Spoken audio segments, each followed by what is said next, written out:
call to order the Board of County Commissioners work session for January 9th, 2018. Please join us for the Pledge of Allegiance and the salute to the flag.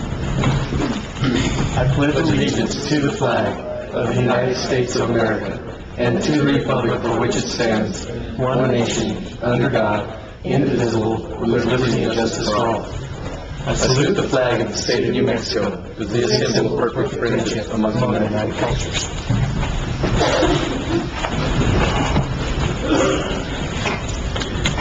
Okay.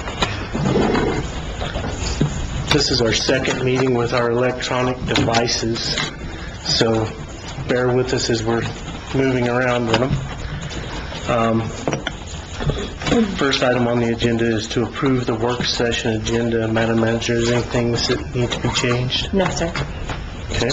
Move that we approve the work session agenda. There's a motion and a second to approve the work session agenda. All those in favor? Aye. Signify by saying aye. Motion passes.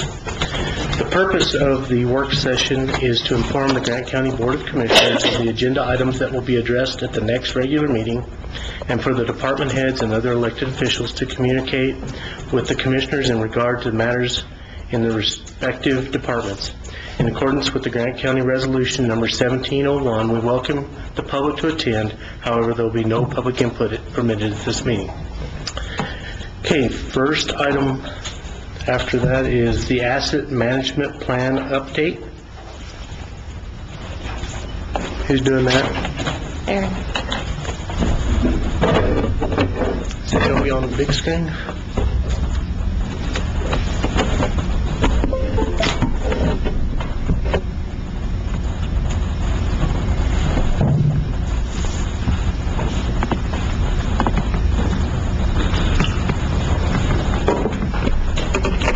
All right, good morning, everyone. Sorry, good morning, everyone. Can everyone hear me? Good morning. All right, thank you for having me. My name is Aaron Sussman. I'm with Bohannon Houston. We've been working with Grant County staff on an asset management plan. This is the first project of its kind for Grant County, so this is a new and interesting, hopefully exciting project for all of you. I wanted to give a brief overview. We're partway through the project. I wanted to share this purpose and scope of the asset management plan. And the intent would be to come back in the spring with a finished product, hopefully for approval and adoption and implementation by Grant County staff over time. So I wanted to first give an overview of the purpose of an asset management plan, what this is going to look like for Grant County, and how we think it can be particularly useful for all of you in terms of decision making and supporting staff in terms of decision making. So the purpose of an asset management plan is to link maintenance and capital improvement decision-making to an objective evaluation and decision-making process. And so hopefully the idea is that we help provide additional guidance and information that can guide when infrastructure improvements are made, how to build the capital improvement program, and also to ensure that obviously finite resources are used as effectively as possible. So the asset management plan is going to primarily focus on transportation assets. It's the most critical and most robust set of assets that Grant County owns and maintains. We'll document wastewater facilities as well and the maintenance obligations associated with a couple of lift stations that Grant County is responsible for. The way that this asset management plan will function will be to first evaluate and understand the existing the assets that are owned by Grant County, the conditions that they're in, and think about what kind of long-term financial costs and obligations are presented through the management of these assets. I'll talk through each of these steps, but we'll establish a level of service standards, so what condition we would like for Grant County roads to be maintained in, what it's going to take to get there, the financial obligations that are required in order to get to that point. And all of this can be tied to, again, a decision-making process that can help guide when maintenance improvements are made, when infrastructure improvements and upgrades are made, and how to guide those expenditures of public funds as well as possible. I do want to mention this is a project that is funded through state DFA grants, and it follows the agency requirements that are outlined in something called the CON manual. If you ever are looking for really, really dry reading, that is definitely a good source. So hopefully we'll make this a little bit more interesting and relevant for the work that you guys need to do in Grant County. I'll talk through each of these 4 steps, but I want to talk through how this plan will be developed and how the pieces fit together. Because what we're trying to do is to link the decision-making to, again, objective, data-driven processes. And so the first step in that is to identify which roads in Grant County that are owned and maintained by the county are most critical in terms of access to jobs, services, recreational opportunities, so forth. I'll talk through some of those criteria in a moment. But once we identify the critical roadways, we can apply a level of service standard to them. And the idea is that if we know which roads are most critical and we define what kind of condition those roads should be maintained in, then we can organize a maintenance program around that process. And so again, figuring out how do we maintain our desired roads to an intended level of service can ultimately lead to a cost analysis that helps guide financial decision-making. That's that 4th point in terms of the lifespan and cost analysis. So I alluded to the critical roads analysis, and again, the idea here is to determine which roads serve particularly critical functions across Grant County. We'll assign priority tiers, probably a 3-tiered system, Tier 1, Tier 2, and Tier 3, and then link those priority tiers to maintenance and reconstruction schedules depending on the road type, so that that can, again, guide how infrastructure improvements and maintenance projects take place over time. In terms of how we define critical roads, there's a number of criteria that we're looking at. Again, access to employment sites, access to recreational opportunities, school bus routes, land use, so things like population density and transect districts, which were identified in the comprehensive plan. The risk of extreme events, so roads that are vulnerable to flooding, roads that are in locations that are vulnerable to forest fires. As we're witnessing, the combination of those events creates even greater risks, and what that means in terms of the type of roads that should be, how roads should be designed and reconstructed in those locations is a function of those risks of extreme events. And then also the role of and function of the roadway in terms of, again, access, connections across the county itself. So I wanted to present a very kind of first cut at this, and I overlaid it with a draft watermark because this is very much in progress, and I hope that you guys can see enough detail in there to see that what we've done is we've broken down the roads across Grant County into segments, and then based on the technical analysis, we can apply a preliminary priority tier to these segments. Not every roadway should have the same maintenance schedule for the entirety of the roadway. Some portions of certain roads may be more critical than others, and that's where that technical analysis becomes really critical. We can break it down into segments and identify, again, the priority tier, the maintenance requirements associated with it. And so this map and the interactive spatial data that we'll turn over to the county at the end of the day can help guide some of that decision-making that can take place within Grant County. So to accompany the critical roads and the priority tiers, again, we'll develop this level of service guidance. And the idea is to define the desired roadway conditions for each type of road. And this will vary depending on whether it's a paved road or an unpaved road. And I'll talk about each of those too in a moment. But again, the idea is that for roads of a certain priority level, we define a level of service. So we want to maintain roads at certain conditions in terms of the quality of the pavement. This leads to maintenance protocol. We'll establish safety goals and drainage kind of guidance and protocol that goes along with it. And then one of the benefits here is that we can evaluate existing roadways against the ideal or desired level of service and think about what it would take to get all of the roadways in Grant County to that desired set of conditions that we would like to see. So the way that we'll structure this, and again, this is an example or a draft at this point, but this is what we're developing with staff at the moment, is what this sort of system would look like in terms of the level of service by tier and by roadway type. And so this is where we've got a chance to kind of customize it as much as possible to Grant County and think about, again, desired level of service by roadway type. So what does that mean in terms of maintenance program? So in a lot of respects, we need to break this down into unpaved roads versus paved roads. The maintenance protocol is very, very different. But the level of service for an unpaved road and especially a high level of service for an unpaved road, would dictate, or at least would guide, the frequency with which routine maintenance efforts such as blading take place across the county, perhaps the frequency with which road surveys take place or windshield surveys to look at how the conditions of the roadway, does it need a more substantial reconstruction than just a kind of routine maintenance effort. And then this can also guide the extent to which improvements are identified in terms of maybe upgrading a dirt road to a gravel road to a paved road, thinking about which roads really do require more attention because they serve particular purposes, and link it again to this sort of as this constructive and objective decision-making tool through the asset management plan.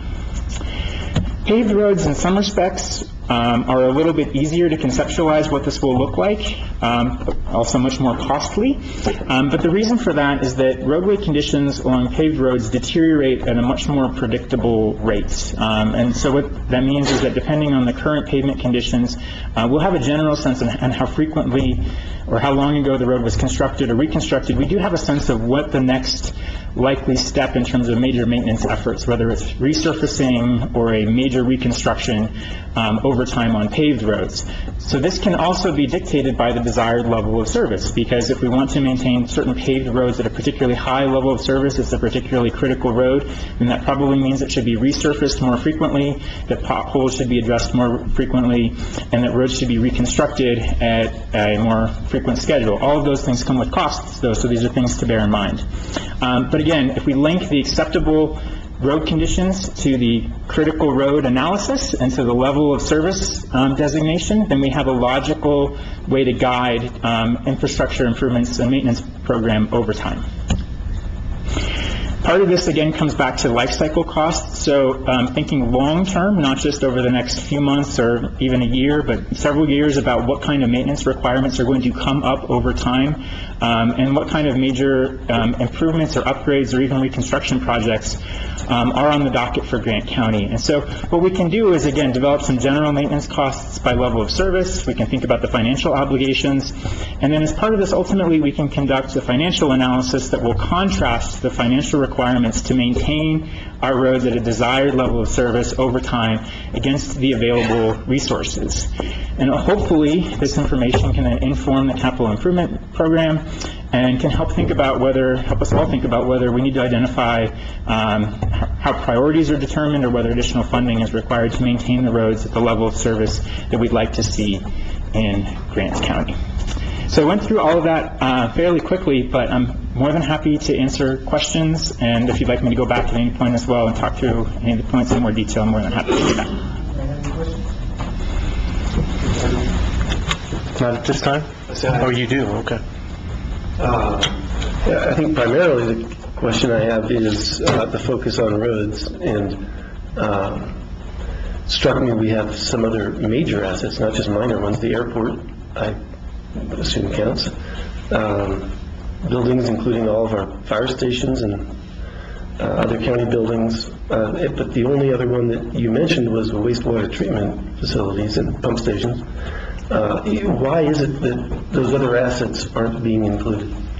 So that's a good question. So the grant that was submitted by Grant County to Departments of Finance and Administration is specifically for an asset management plan that follows this particular methodology, looking at utilities, assets, and transportation infrastructure assets.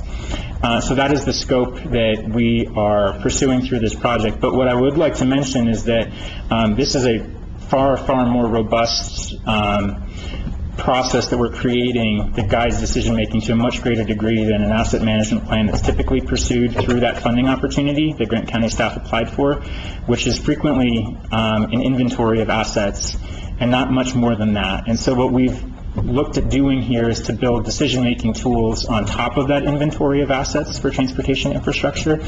So it's a good question, but given the scope in which we're working with, we looked at building off of that to a much greater degree than broadening the scope outside of what was initially intended and just essentially doing an inventory of assets. That decision. Then Could I assume that once those decision-making tools are in place, we could potentially apply for another grant to do the buildings and the airport and that sort of thing? Would that be... Mr. Chairman, Commissioners, what our intent was, because as Aaron's explaining, the way that this grant functions, we have to look at certain items such as utilities, transportation, those sort of things. That's what we're doing. What we intend to do once this process is complete, and I think I mentioned this once before, we will take this process and then we can utilize the methodology and the processes that we use here for the rest of our assets, and that's our intention, is to take what we learn here and then apply it to look at buildings, the airports, other assets. But our road network by far is the most valuable asset that we have on our capital asset inventory. So then staff would be doing the rest of the assessments? In regards to buildings, yes. We already have an inventory of all of that, so that's not something we need to pay someone else to do. But what in our initial meeting that we had with Bohannon, they're going to help us. As he said, they've gone above and beyond what is required with this grant and helping us with this. So we will have those processes, that methodology, to be able to apply to the other assets that you have mentioned. So we intend to take what we've learned here, what the outcomes here, and apply it to the remainder of our capital assets. And staff will complete those tasks. Thanks, and I'm sorry if I forgot when you mentioned that before. I don't expect you to remember everything. So I guess my only other question is whether we don't, I assume we do, and this maybe is for Earl, already have a schedule of routine maintenance like grading. So do we have the sense that that schedule is inadequate and that's part of why we're doing this? Well, it's not so much that it's inadequate, it's to the point where rain season, monsoon season after monsoon season, or if we ever have any winter, or, it's like he was saying, things deteriorate over the years. And so with this plan here, the way I understand it, we'll be able to come up with funding to, like I said, reconstruction or an overlay or something like that, instead of just chip sealing everything. We think this will help us get funding. Right. Okay. Commissioner Brown, there are some grant applications that we do complete that indicate whether or not you have an asset management plan, and currently we have to answer no, and we do lose points on some grant applications for not having an asset management plan. And our ultimate goal is to be able to have this as a tool, not only for staff, but even for you as commissioners. When your constituents come to you about a road condition, we have this criteria to say, this road is more important because it serves a fire station or the airport or whatever, or it's a school bus route. So hopefully the end goal is that it's a tool that we can all use. And as I've told the staff, it's not one we're going to put on the shelf and collect dust. Thanks. I just realized Brett's interest in this whole operation. Not because of that. No, I'm sure.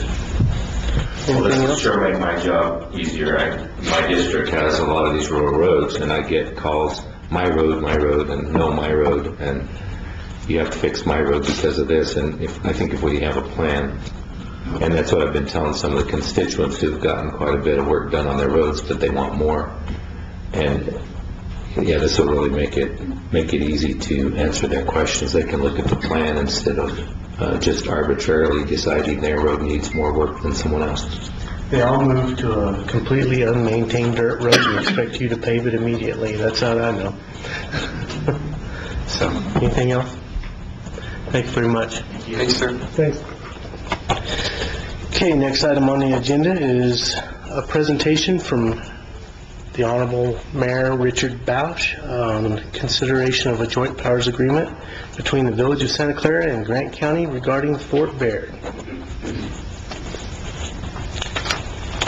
Good morning, Mayor.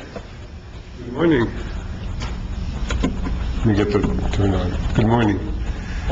Thank you for giving us an opportunity to just, discuss it with you this morning.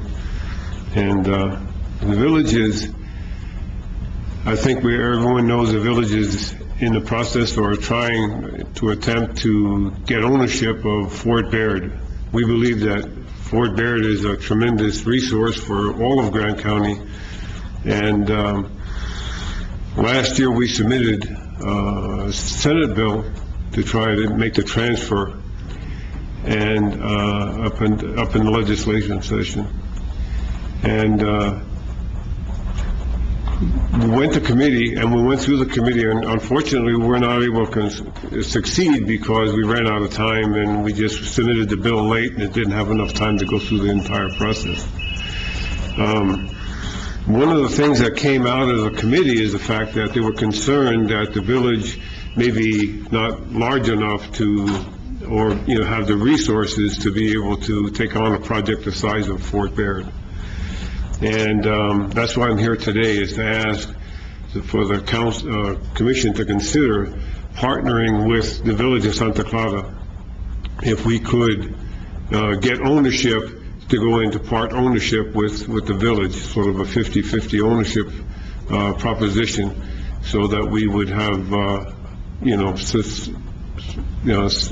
significant resources to be able to handle the project.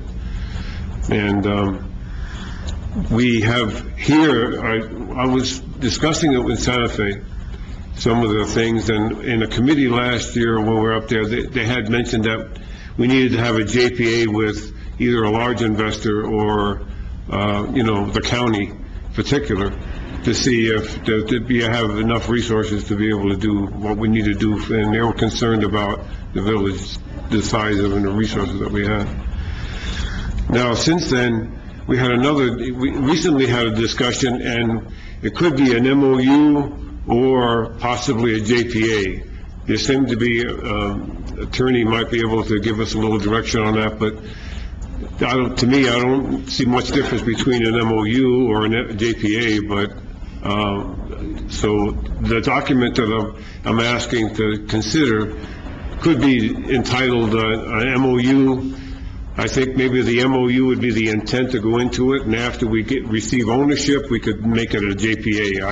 I don't know how that would work, but it's either an MOU or a JPA is what we're looking for.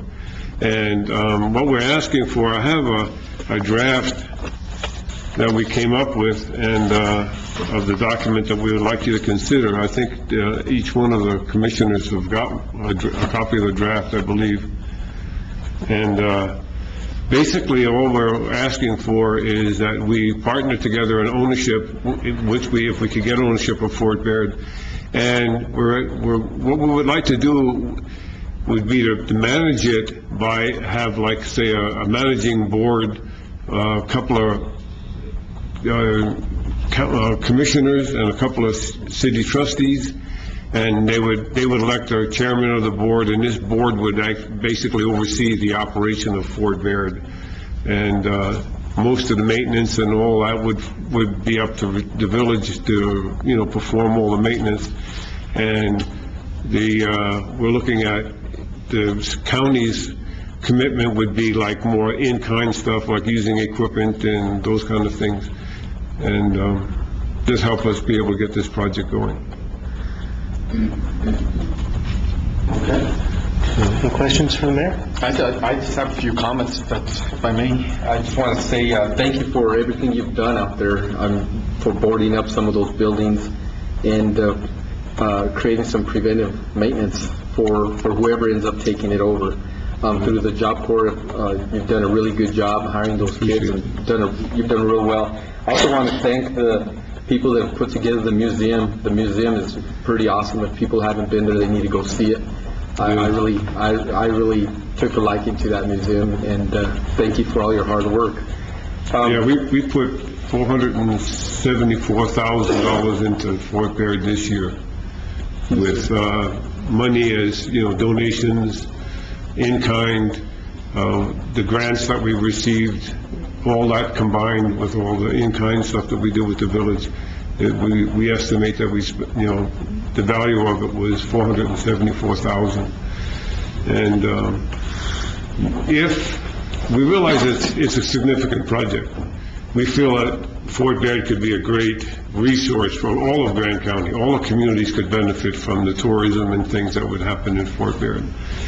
But we feel as though once we could do that just with an agreement with the state, once we had ownership, and especially if we could partner together,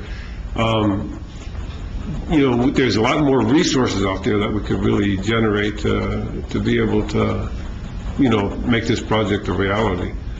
Well, and I'm glad you brought up the resources, because I think the idea after last legislative session is that we'd all get together as one entity, but with all the different municipalities being included, to include the county and Western New Mexico University, so we can try and create some value so that we can go out and get grants to work on Fort Baird.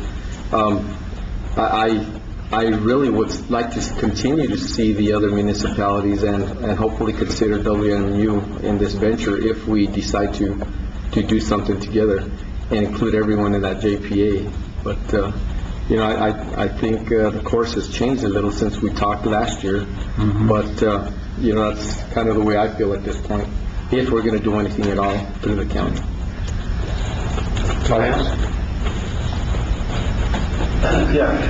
I realize this is quite a preliminary draft of the JPA. Just basically to get the concept out there and try to, I realize that the document is just a draft, and, it's subject to whatever the commission might think there would be changes. So I'm going to focus on big concepts and not on syntax problems, et cetera. Yes, exactly. Senator Morales, I believe, yesterday submitted our legislation again into the legislature. I think it's Senate Bill 71.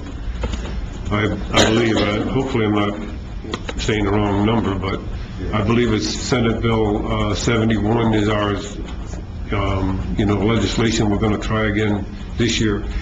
Of course, being on the short session, it's going to be more difficult, but we've already gone through one committee and transferred to the other, and we're hoping that we have a bit of a head start on it, and we're hoping to be successful. So that leads, I guess, to my first question, which is my understanding of the main purpose of this JPA was to create a body that would own the property. So SB 71, if that's the number, would transfer ownership to this body or to the village? It would be to this body if we could come up with an agreement. That's what we're hoping for. So if that bill were to make it through the 30-day session and to be signed, we would need to have an agreement in place ready to receive that property.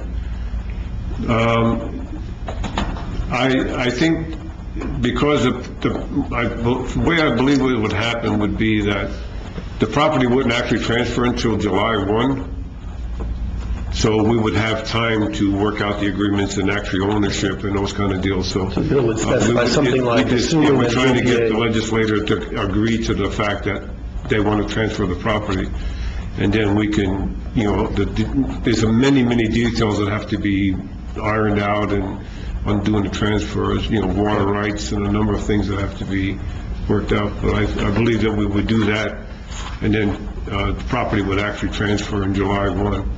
So if that's the case, I'd just put in a pitch for adding owning the property to the purposes list. It doesn't mention owning at all in the entire document, and I think that's a crucial piece of this, which then goes to the next question, a big picture question. Right. If this venture fails, and I think there are a variety of reasons it could, according to this draft, we would continue to have this body exist as long as was needed to accomplish the disposition of the property, and the parties to this body would split the proceeds of that disposition in proportion to their contributions.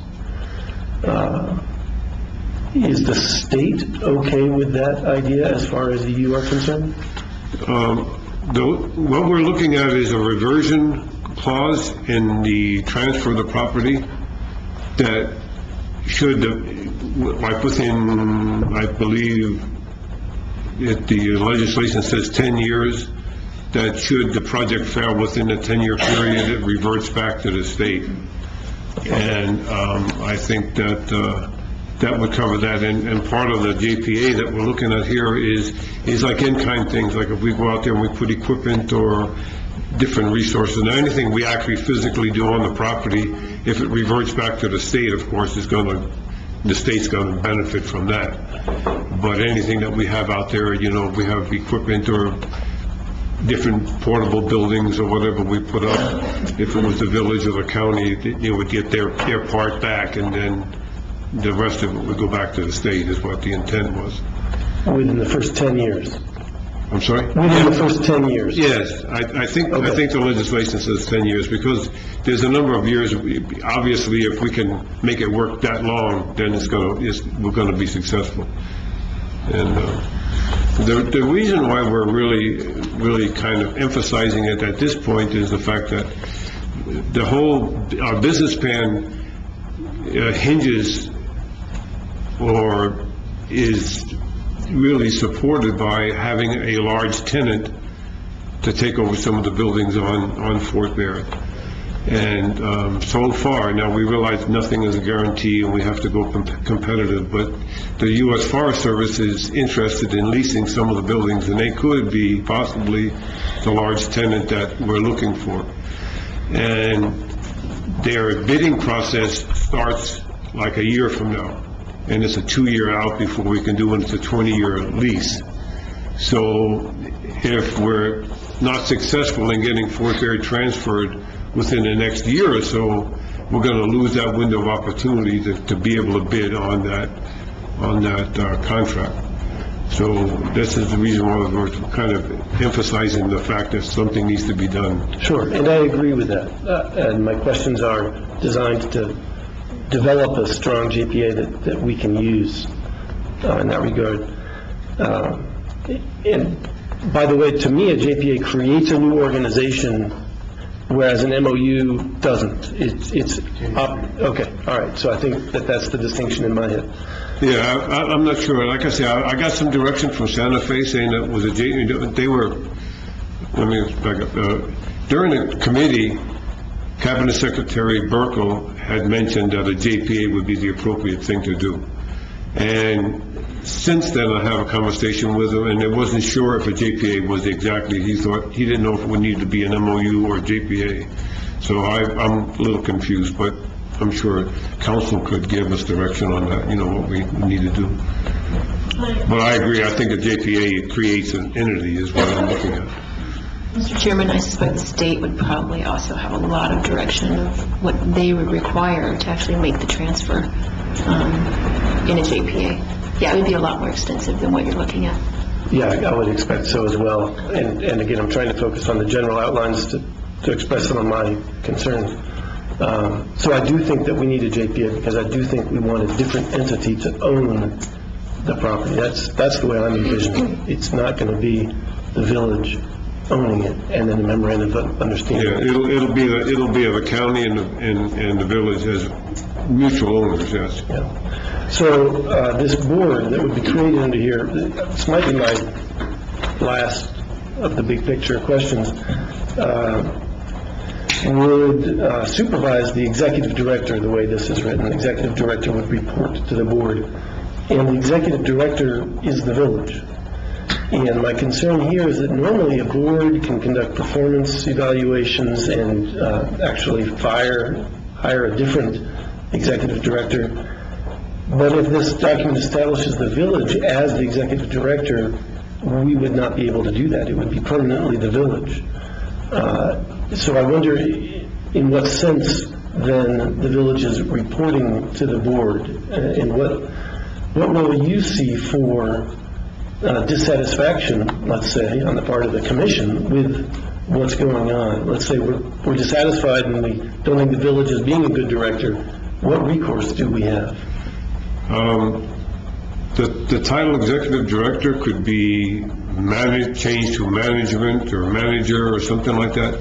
The intent is so that the day in, day out operations would basically fall on the village, and What we're looking at is if between the county and the village having this board, sort of board of directors to run on it and give the village direction what they want to work on. And that board would be make the decisions on different things. Now, the employees that are out there would be, if the county has employees out there, they would be responsible for theirs, and we would be responsible for ours.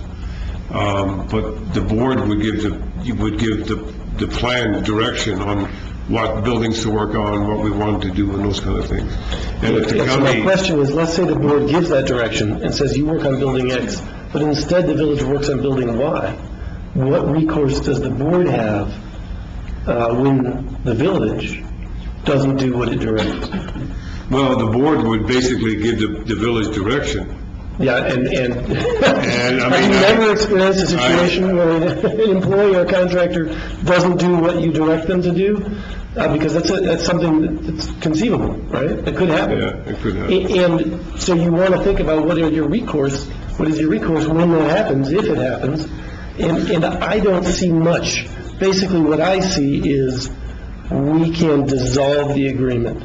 So we have sort of a nuclear button where we can say, okay, the whole thing's going to disappear. But absent that drastic action, we don't have any input, any strong backed up input. I mean, hopefully everything will work fine.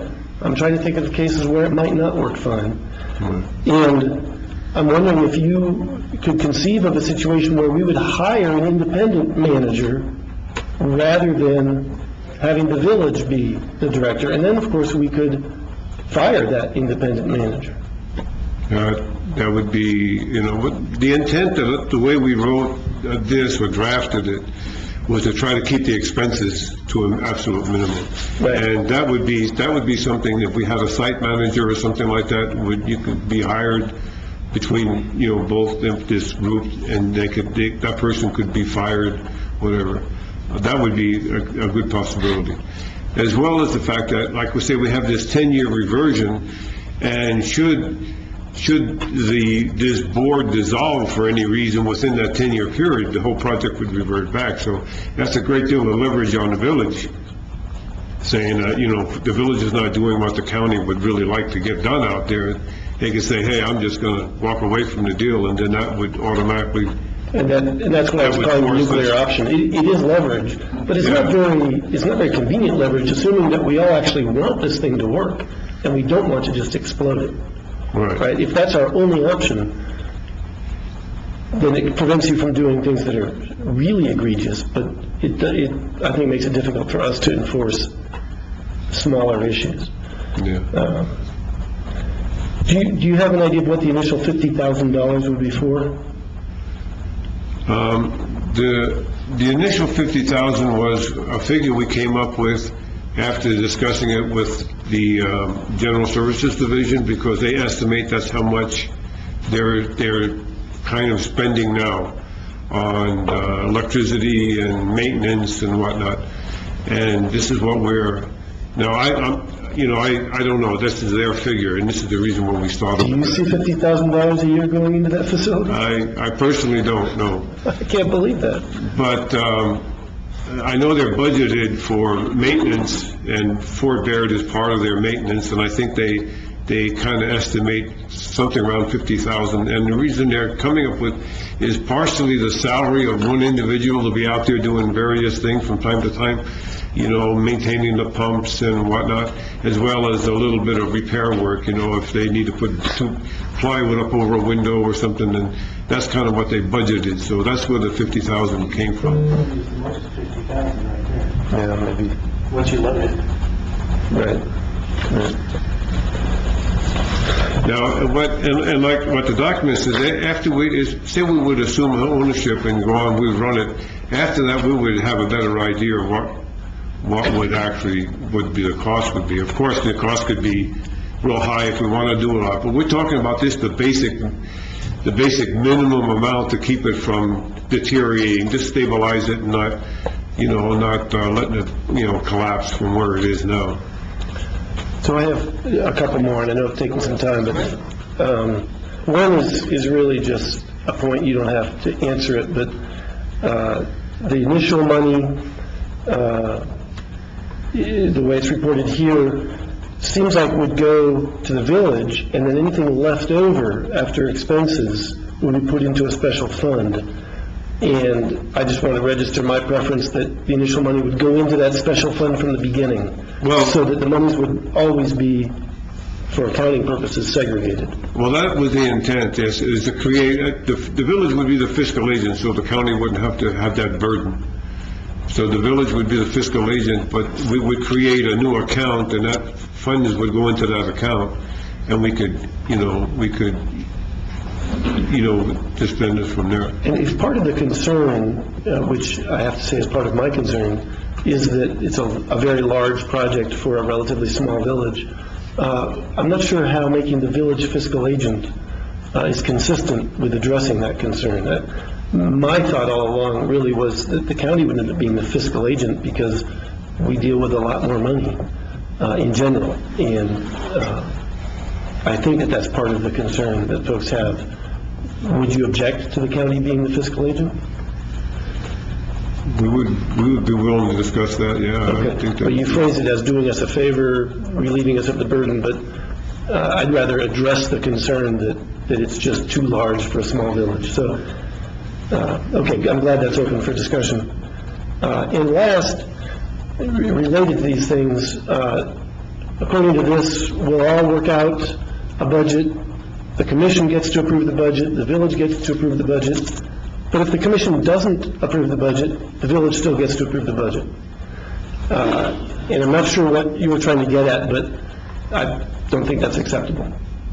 We both need to be able to, if it's just the two of us, need to be able to approve it and have that approval matter. I don't want to be in a position where we can approve or disapprove something, and yet it goes forward if we're partners in this project. I think that's all for my large points. So, go ahead, I have some. A couple of clarifications. So this is a legislative action. If we miss the legislative session this year, then we're looking at next year to do something again. It can't be done in the interim. Is that correct? I believe that's correct, because if I understand it correctly, and council may be able to correct me if I'm wrong, but I believe that it can only be through a House or Senate bill or a joint resolution. Senator Morales advised me yesterday, for some reason, we could not pursue the joint resolution, but to transfer the whole entire property has to take legislative action. Now, pieces of the property could be done administratively, like say if we wanted to do the museum or something like that. That piece could be, if it's less than $100,000, can be done throughout the year, a piece at a time. But the whole property in general, because it's assumed that the property is worth more than $100,000, it will have to be done at a legislative session.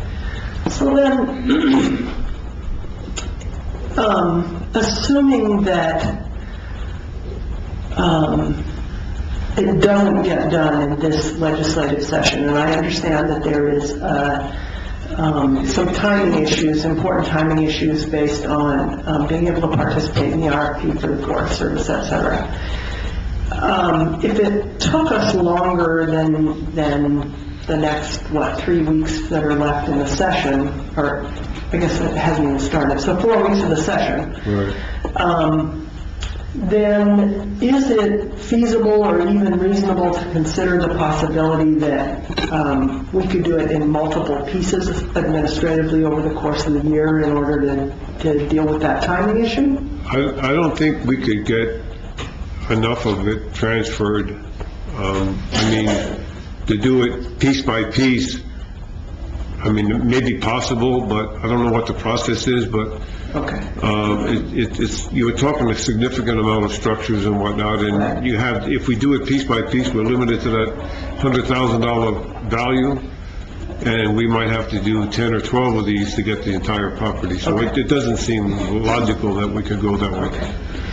So when we talked about this before, we did talk about multiple partners.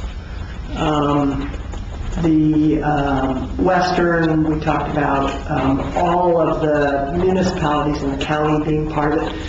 Why is that different now that we're looking at this JPA? Before, you talking about the MOU that we did before? That was to get the MOU, the intent of the MOU was to try to show Santa Fe that the entire county supported the concept of developing Fort Berry. Right. That was the essence of it. This is a little bit different because we're talking about transferring ownership to these two entities, which would be the county and the village of Santa Clara. The MOU that we discussed before was not intent to transfer the ownership. I understand that, but what I'm getting at is that if we had an MOU that was signed by all these entities saying that we all supported this project, and a JPA would create a new entity, then why wouldn't we have all those, the same people that participated in the MOU participate in the JPA? Well, there's a couple of communities that expressed interest in the project, but no desire to be ownership of it. You know, they don't desire to you know, because this is a 10 to 15-year project we're looking at. I mean, even if we were able to secure a large leaser like we had hoped, any revenue that's generated for the next several years, we're hoping maybe not as far as 10 or 15, but at least for the near future, all revenues generated is going to go back into the Fort Berry, to develop Fort Berry, to make it attractive enough to be a tourist attraction, to do what we really want to do out there. So there really isn't any profit. As a matter of fact, the owners, which would be the county and us, might have to come up with some actual out-of-pocket money to get this thing and can move down the road far enough to make it work. And the other communities are not interested in that, even though they want to share in the profits, I'm sure. But as far as them stepping up right now and saying, well, you know, let's each put 25,000 in and make Fort Berry work, they're not interested in that. That's what I was been told by the other communities, that, you know, that they don't really want to, you know, be part of an ownership because they don't really want to put money into it. They want to get money out of it, but they don't want to put no money into it. You know? But So, and plus the fact, I feel, now, this is my personal thing, I feel as though, like we were discussing earlier about concerns and everybody's desire, if we had 4 or 5 or 6 equal owners, I feel it would be a lot more difficult to manage the property because everybody would want their specific thing. I think it would be a lot simpler to manage and a lot easier to take control of the property if we only had 2 individuals that were, you know, like partners. The more partners, the more complicated it gets. I do understand that logic, for sure. But I also think that, you know, I guess I'm trying to figure out in my mind how this is, you know, I'm very much in favor of the idea, but how is it is going to benefit the whole county, and so how can we, you know, have the whole county participate? So then, my other question is, so, as you said earlier, the whole plan is hinged on a large tenant, which currently we have identified as the Forest Service, but as we know, it's a competitive process. There's no guarantee that that would actually happen. So this is sort of a 2-part question. The first one is, have you identified any other potential large tenants in case the Forest Service we don't get that bid? Yes, the Forest Service can do it on their own. They're a large enough organization and they need enough square footage to where that one lease agreement would be sufficient to sustain the property. But there are others, there are 2 other groups, and could lease one of the structures, and the other structure we'd have to go into like multiple leases with smaller groups, but there are two others, the AmeriCorps, YCC. There's, unfortunately, our village clerk is not here, she has all these things, but we identified 3 or 4 other significant, large groups, that could together do it. Maybe 1 or 2 of those might even be able to do it on their own.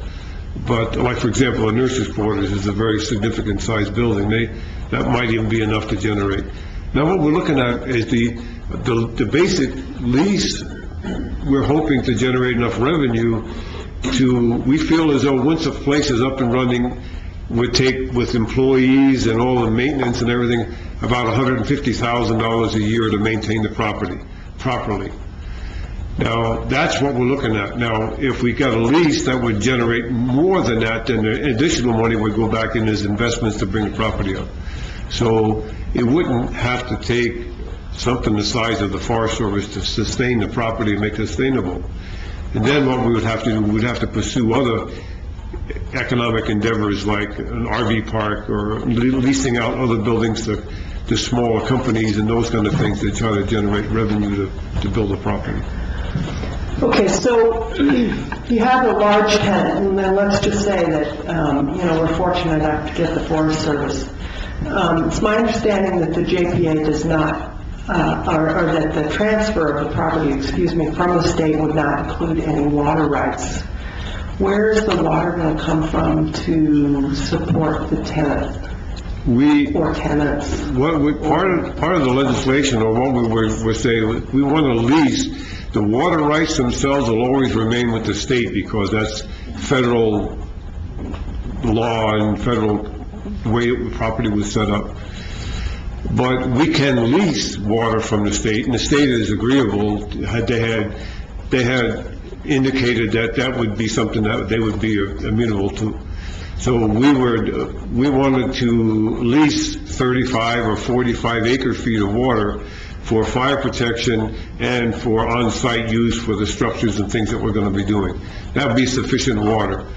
But if it needs to be, the village has run a water line, an additional line across on 180 up 152, and with the intent, that's a sizable line. This thing is about a 10-inch line or a 12-inch line we ran through there. We could tap off of that and bring it up Fort Baird Road and supply the Fort Baird site with the water from the village, if additional water was to be needed, or if the state let the well system fail completely, we could do it that way. So you're saying that the village of Santa Clara has an extra 35 or 45 acre feet of water to supply? Yes. We could do that. So, the lease then, am I correct in assuming that the lease of the water and the transfer of the property would happen at the same time? So, yes. So in other words, if we're going to invest all this money in this project, we need a 99-year lease on that water. The two things would happen at the same time? Yes, that would be part of the legislation, is that, we would get the water. A commitment on that water. And those are some of the details that we'd have to, would have to be worked out, but that's part of the legislation, that water rights are in there. The leasing the water, anyway, not the water rights. So if the legislation passed in this session, Yeah. and the transfer of the property wouldn't happen until July 1st, and so there's all this work to do between February 15th and July 1st, and something happened where the state balked, say, on leasing the water rights, are we obligated at that point by that legislation? No, I don't think so, because, the JPA is an agreement that could be terminated at basically any time. So if for some reason it doesn't work out, or if the project just doesn't seem to be feasible, the county can always, just, exit the agreement, and I don't think there'll be any obligations there. Other than, I think I'm out of steam at the moment. I think the biggest risk to the county would be that if we got into this for a year or 2 years and they put a lot of in-kind work or a lot of effort into it, chip sealing streets and doing various things like that, and for some unforeseen circumstance, the project fails, which it's not going to fail, but if it should fail, then the county would be out all that they invested, because the property would revert back to the state, and then whatever the county did, or investment part, it would be lost. Now, the advantage of partnering with the village and the county is the fact that the county has opportunities to go for grants and different funding sources that the village does not. And the village has sources that the county does not have. So collectively, we can expand the possibility of a lot more different things that we could apply for, plus the fact, if we applied for something and came up with matching funds on our side, the county could utilize our matching funds on their application and vice versa. So one would help the other achieve a lot more funding sources and different things that we could do so the minimal, so with all the grants and all the things that are out there available to develop the property, the risk to the county could be very minimal, because, they don't, through a grant or in kind or something, but it's not in a position where the county would have to come up with a lot of revenue to do a project, would have to, just be in kind stuff. And I don't think the county would be that much at risk, and they could back out at any time. What would be the date that the Forest Service would start paying rent if the Forest Service was the tenant? I'm not prepared to answer that, because I really don't know. I believe that at this point, we're 4 years out from awarding the contract. So they start the process of their whole process 2 years out, so we have like that 1 year or so to, about a year, a little over a year maybe, to secure the thing, so we're in a position to bid on the contract. I believe after the contract's awarded, and if I understand it correctly, there's a time of 6 months or 8 months after that to prepare the site for them to actually move into. And so that's very common from what I understand. I've talked to a number of Forest Service individuals, and these contracts happen all over the country. And a lot of people will go there and they'll purchase a building or put up a small framework and then bid on the contract. And if they get it, then they go ahead and they complete the building, or they redo the renovations or whatever they need to get the Forest Service in there. So there's a 6 month or 8 month lag period between the time they award the contract and when they move in. And I think when they move in is when they start paying rent. I was thinking more about how long we'd have to maintain it before the major tenant moved in. I don't think we'd have to maintain it for very long. Well, is one is 5 years. If they were our large tenant, then we'd be looking at 3 to 5 years before they started paying rent. No, I don't know. I don't think 5 years. I would think maybe 3 years to keep the property as it is right now. You know what I mean? I mean, we don't have to do a great deal to the property. $150,000 worth of maintenance. No, it wouldn't be $150,000. I think $50,000 a year. 150,000 figure was when the place was up and all the buildings are utilized and we're mowing grass and irrigating and all that kind of stuff. That's when the place is full operation. That's from our business plan estimate. But the way it is right now, we're talking only electricity and the minimum maintenance is probably less than this 25 or 50,000 that we're estimating right now. Because right now, I don't think the state is putting very much into Fort Baird at all. Right, but somehow, I think rarely do estimates go down. I think they more often go up. Okay, I'm done. Commissioner? Yeah, well, after all this discussion, I think the county needs to I support the plan, but I think we need to limit our risk. So if we can get a major tenant, and if that's going to happen, that's great, but we've got to really watch what we're obligated to put into this. And I think in a prior conversation I had with you, did you indicate that there's some state or federal monies available for the upkeep in the interim, that Grant County wouldn't really be on the hook for any money? There are a number of grants available for various different things.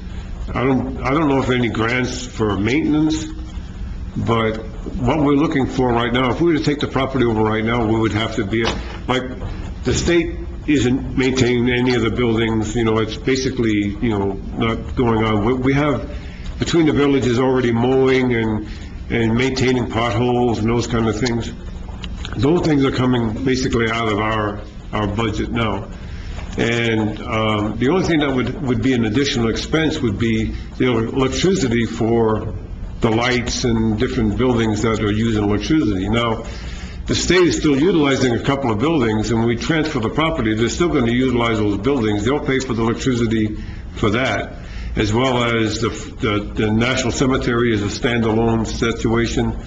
We'd have to pay electricity for, like, the street lights and a few things that are out there, which I think would be minimal. I got an estimate a couple of years back at something like, it was like less than $1,000 a month, or not even that, a few hundred a month for electricity for the whole site. And you take some of the state buildings out of there, you don't think it's that much. And that's what we're looking at for maintaining the property for the next year or so at a very minimal standard. You know what I mean? So, I don't see it as a major investment at this point. I think at some point we could narrow that down, and we could be more specific maybe about, what we're looking at. Yeah. I could find out what maybe, what the electric bill is right now, because there's a number of meters out there. Some of them are for buildings, some of them are for street lights and different things, but most of that usage is for the state, because they're using warehouses and those things, and that would just continue on with the state. We wouldn't pay for that. I'd like to know at some point what the county management feels about the whole thing too. So, not to put you on the hook today. So I actually have a couple more questions. Well, I think several people do. Right? Yeah, I still have a list of them. Right. No, I'll wait and see if you... You may, I've scratched off 3 of them over the years, so. So, all these things are whirling around in my head. Let me see if I can stop them long enough. So, talking about the utilities, so there are some warehouses and stuff that if the property is transferred to the entity, us, Right. then the state would still occupy them? Yes, the laundry, for example, they remodeled the laundry here recently, and they're using that as their new shop. They moved out of the shops that they were using before, and they moved into the laundry.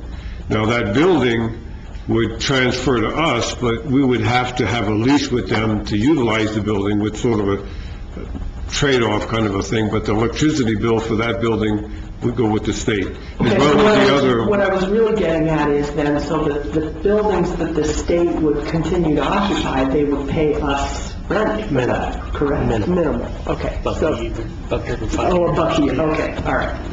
Yeah, it would be a trade, All right, but they would pay the hard costs of being in the building, the electricity, they- water, all that sort of Yeah, stuff. what they use, they would pay for that, yeah. Okay. So, do you have an estimate on what it will cost to bring the buildings up to the standard that the Forest Service is going to require, should they be the large tenant? Yes. I could be wrong, but I think it's $3 million. And where's that 3 million gonna come from? What we're going to do with the village or the entity would finance that. And we would use the property as collateral. And the lease, not the property, but we use the lease as collateral, because we wouldn't have to get the loan or the finances until after we secured the lease. And then we'd have that 6, 8 months to do the work to get the buildings up to par, or a year, I don't know how much it is. And that's laid out in the business plan that was drawn up, is it not? That's part of the business plan. As I recall, that was in there. It's been a while. Yeah, no, but that's a good reference document, because I'm not sure about the 3 million, but the numbers are in there. So I'm assuming that it would take longer than 6 or 8 months to bring these buildings up to code, and so we might have to have a different plan than that. I mean, I can't imagine being able to bring them up in 6 or 8 months. I don't know about, I think we're existing concerns and we don't need to figure it out. Well, okay. We're not going to figure that one out. Well, yeah, I'm just thinking about any other construction project I've been involved in. It took 6 or 8 months, but, okay. All right, Mayor. Is it my turn now? Yeah, it's your turn. All right. Are they still considering giving us all the property, or are they talking about holding some of it back for themselves? It was our offer, or our approach, I should say, to where the property is 460 some acres, and we were going to only request 320, something like that. There was about 155 acres that we're not going to request to be transferred. And essentially what that is the well tanks, because the water rights and everything's going to remain with the state. All the wells, the tanks, and all of that section was going to be sectioned off, and then the section where the National Cemetery is, and that whole west side of it, all the way down, because the Department of Health has the desire to someday build another structure out there, either a warehouse or evacuation center or some other kind of structure out there, and they need the land for that. So we're going to not request that land, so they have 150 acres to work with. Out there by the cemetery?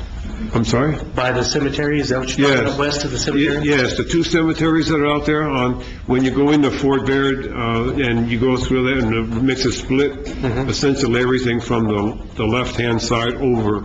It'd be a little bit over, but that's going to stay with the state. The golf course and the archery range area? Yeah. Okay. Yeah, because the last time I talked to them, they were still wanting to keep everything to the east side of Fort Baird Road, too. And that, to me, I see as some of the most valuable land out there.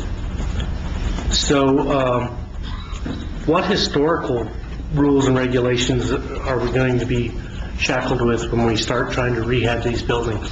The village has gone through a training course and worked with CHIPO with the state. And essentially, the interior of the structures, you can do basically anything you want with. The exterior is what's primary concern. And as long as you stay within reasonable bounds of what was there originally, you can do it. Now, of course, the rehabbing the buildings, the asbestos, the lead paint and stuff like that would have to work with. That's a separate kind of a situation. Yeah. But we don't see anything as far as the historical significance. Now, we would have to have, like when we start building and things, probably someone there to look at, archaeological type things and make sure that we're not disturbing anything. And You're talking about identify excavations there? yes, those kind of things. Anything like that? Because, they were talking about having to have Yeah, but as far as the structures themselves go, long as you don't, like right now it's stuccoed, the buildings are stuccoed, and as long as you go back with stucco, that is similar to what it is, you're good. If you go into aluminum siding, that wouldn't be acceptable, that kind of a thing. So as long as we stay within those guidelines that they gave us, we'll be all right. And we don't see anything that's really not going to hinder us as far as moving forward. Okay. So in your mind, when we're thinking about this, and just be brief if you can, but in the JPA, one of the things that I'm struggling with is when we get down the road, and if the village was incapable of meeting their fiscal responsibilities, how would we, in your mind, how would you deal with that? I mean, because if all of a sudden the county had to take on a larger responsibility, then I don't know if that'll happen, but it's perceivable.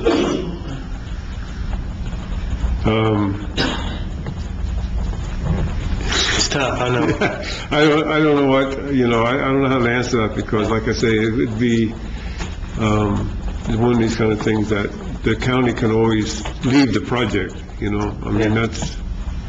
mean, that would be the ultimate JPA is not recourse. that easy, though. All right. But the last appraisal I saw on the place, we were talking about how they couldn't give it to us administratively because it was worth more than $100,000, but the last appraisal I saw was a negative $10 million. So they did spend $5 million tearing down the old hospital, so I figure it's only worth a negative $5 million now. So I don't know why they can't just do this administratively to begin with. Well, we had, one of the things, the last year we went to a committee, the committee came up with a fiscal impact report, and there was 4 things that they came up with. One of them was a value of the property, and it was to get an appraisal of it.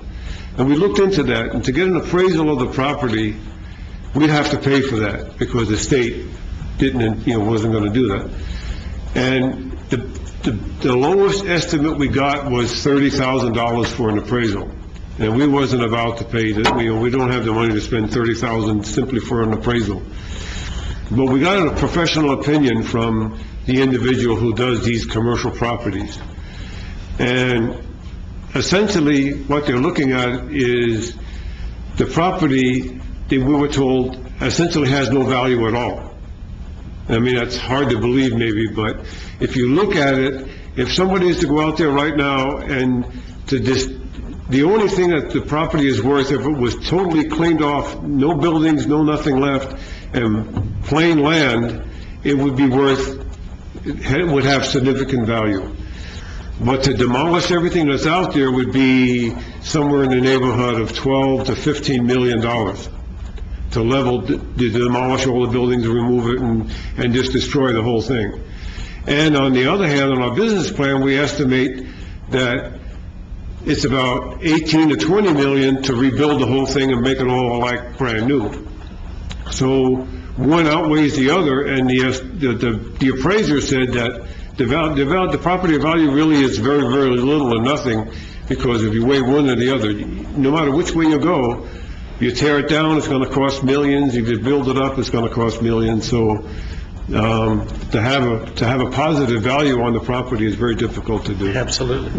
Okay, that's all the questions I had. Anybody have any follow-ups? I do. Thank you, Mr. Chair.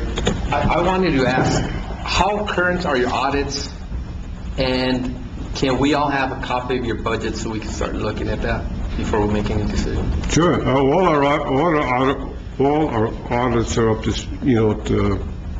to date. We have no findings. The last several years, we have no findings. And, if you want a copy of the budget, there's no problem with our budget. Yeah, please, if you can please get it, appreciate it. Okay. I have a question while the chair is gone. If we create a JPA, and if that JPA is the legal owner of the property, what insurance covers the property in that case? You don't know? Okay.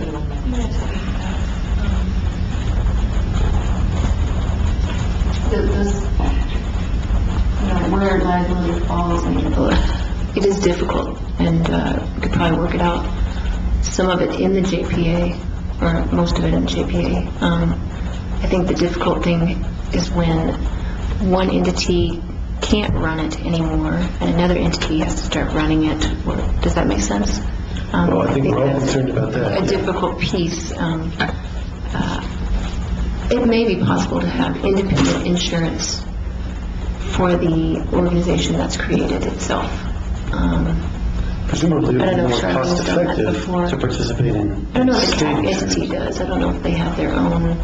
I don't have assets yet, do they? I don't believe they have I assets don't yet. know. I mean, I haven't been involved in quite some time, but those are all issues we have to work out. I don't know if we have clear answers right now. And would all that have to be worked out? So I'm thinking more and more things are coming up. At what point do we need to enter into this MOU or the Joint Powers Agreement? Well, I think Commissioner Brown mentioned that it'd probably be a good idea to, if you were able to get something passed, to have it say, contingent upon this organization being created or formed. Because it'll probably take a while, especially if we got the other local agencies, government agencies involved. Usually we have the JPA passing around for months between those entities and their attorneys, and so it could take And I think you quite some indicated time. July 1st, right? Well, I believe that the way that the legislation is written, that, the agreement would be made now and the actual transfer would happen July 1, because coincide with the new budget. There's no reason they couldn't. Well, we looked into the insurance. Yeah, I think that would be The legislation could specify no earlier than July 1st, Yeah. but it certainly doesn't have to be on that date if there's no ready recipient. Yeah, we looked into the insurance issue, and of course, when we looked into it, it was before this agreement, but we looked into it in a concept that we would acquire the property, own a property, and annex the property, and then become part of the rest of the city. And we were told that the insurance would be very minimal. It would be an increase, but it wouldn't be dramatic increase because it's like any other part of the city or anytime we annex anything else. The only thing that would be kind of additional expense would be if we had a specific building for a certain purpose or something that we were going to do. And, but as we lease the buildings, the leasee would take the responsibility of those structures. Now, the only building, actually, for example, the theater, if we were to, the way we looked at it, we would annex it and was part of us, the insurance would go up a little bit, but not tremendous amount. And the insurance would be a little bit more if we would utilize the theater as a community center. We had the public in there and out and whatever, that would be a little bit more of a liability for us. But the buildings themselves, if one caught on fire and burned down, it would just be a loss. The only thing is a liability of having people out there, and it would be no different than the rest of the city. So we thought that was a figure was within our means to be able to do that. So, Thanks. Anybody else? Thanks, Mayor. Appreciate you coming by. well, appreciate it. Thank you for consideration. Like I say, the village would not, be interested in having an agreement that would encompasses all the university and everybody. Not that we have anything against the university or the other towns or anything else, but we feel as though an agreement would have to be between just two entities in order for it to be workable. Now, it would be possible if, would consider to have sort of an advisory board from the remainder of the communities, to where like this group, this management group could, the management board, which would be made up between the commission and the village, would have like a committee of the other cities and whatnot, and university, and they would be an advisory kind of a thing, so they could have input and they could have direction, but no financial involvement, kind of a thing.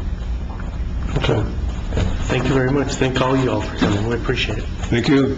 And if you need anything, let me know, and I can provide any information. I'll get that information, the audits and all that information to you, the Send commission. that to Shirley. I'm sorry? You'll have somebody send those to Shirley so we can see them before Thursday? It's not on the agenda. Oh, it's not on there. That's all right. Oh, that's right. All right. Thank All you. right, thank you. All right, so we'll move on, but before we review the January 11th regular meeting agenda, I wanted to welcome past Commissioner Hall in the back of the room. Nice to see you again. Okay, I'll turn the floor over to Manager Webb. Thank you, Mr. Chairman, Commissioners. Your agenda is in front of you. First item for action is election and approval of a chairperson and vice chairperson. I assume you've probably had some discussion. Next item on there is a report from Gila Regional Medical Center from CEO Taffy Arias. You have 2 sets of minutes, your work session and regular meeting. Those are included in your packet for review. Moving on to financial reports, which is item C, approved, disapproved, January 11th, 2018 expenditure report. Linda, would you please go over that? Yes, thank you, Shireen. Mr. Chairman, members of the board, in your packet you have an expenditure report approval for the period ending January 4th, 2018.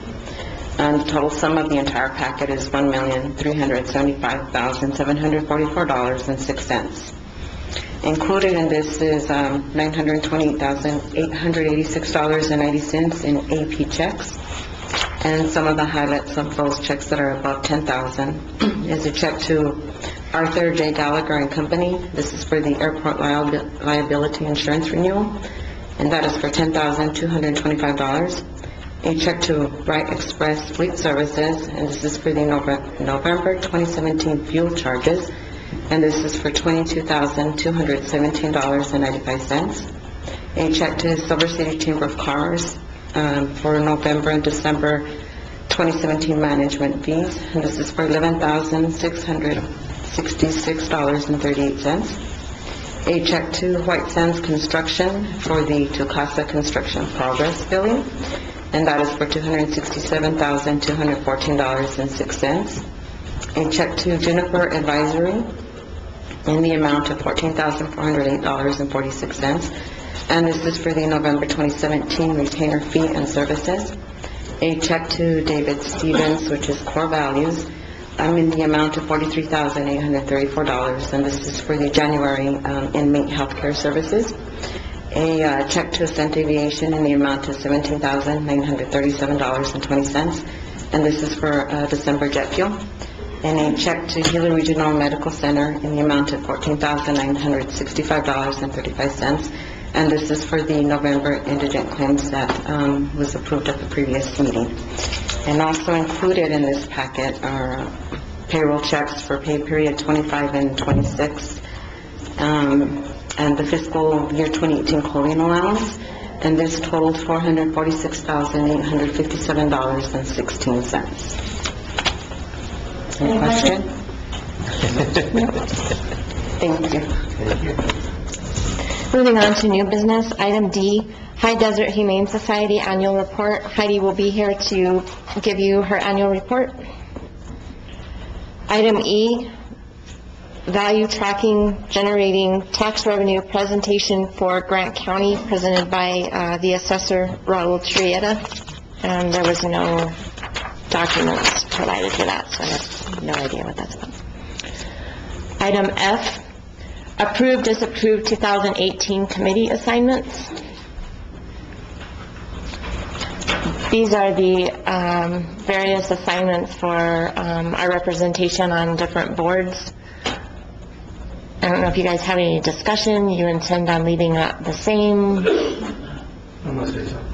So generally, I've had a couple of people talk about committee assignments. Generally, what that did, or what we've done in the past, and that doesn't mean you have to continue to do it, but generally, when we got new commissioners in, or when we were new commissioners, the commissioners that were here took the assignments they wanted and gave us the rest of them. And it usually lasted for 2 years until we got a new set of commissioners, and then we reorganized, and we were the old guys, and we got to give Ron the things we didn't want. And so that's kind of how it's worked. I know that there is some discussion of some people that have asked to be on other committees.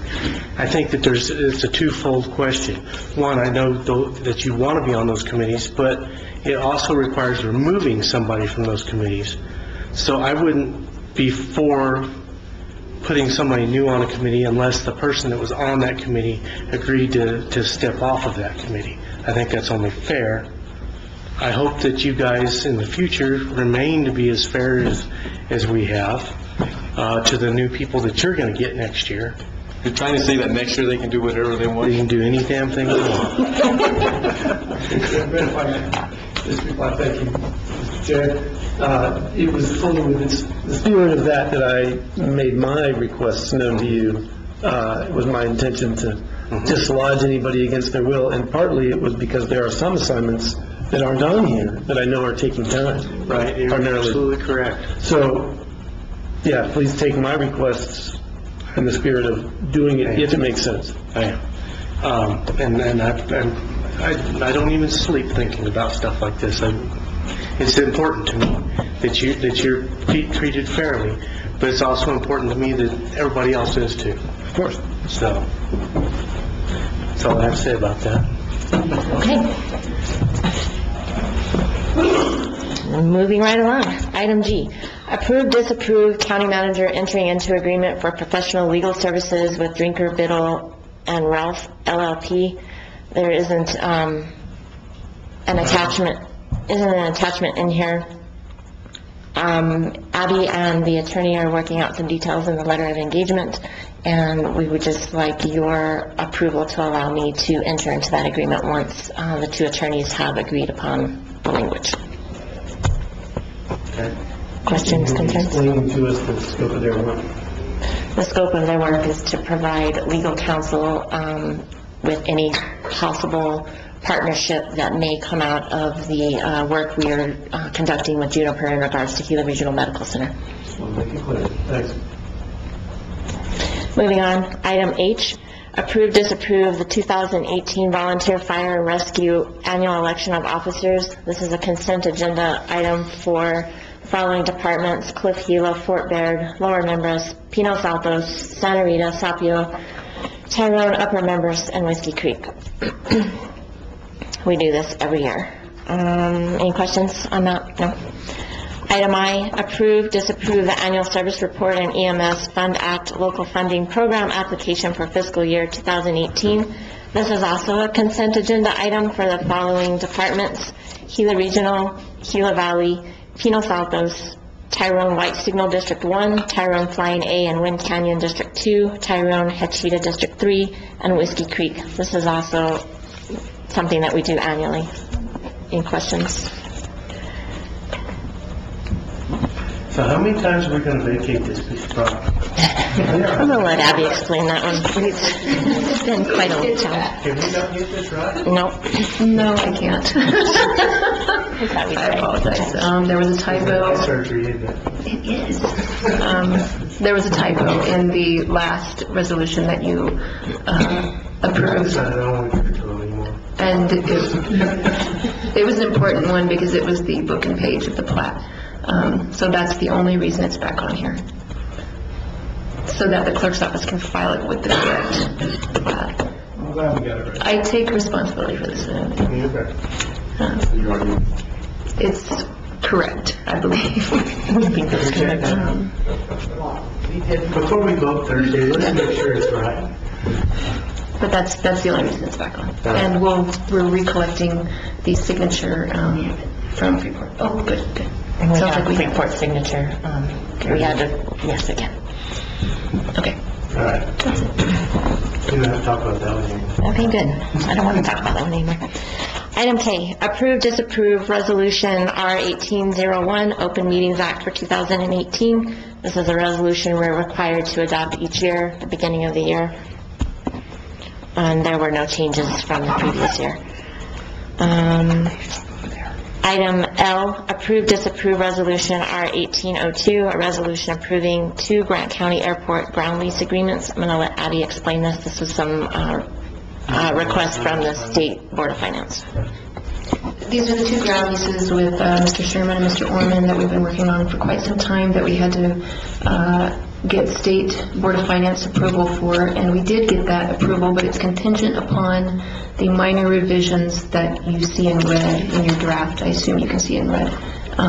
They're very minor. It surprised me that they even made these changes. They have a new general counsel that's being particularly, I don't know, picky. Yeah. So we've. Did I say that right? No, not you. Yeah, it seemed very odd to me. I've never had these kinds of requests from them before. So I do think they have new counsel that's getting used to this. But they weren't changes that. No. They weren't changes that I had a problem with, and so we went ahead and told them that we would make these changes. So we will need your approval, and then we'll get, we're also collecting the signatures and initials from the lessees again.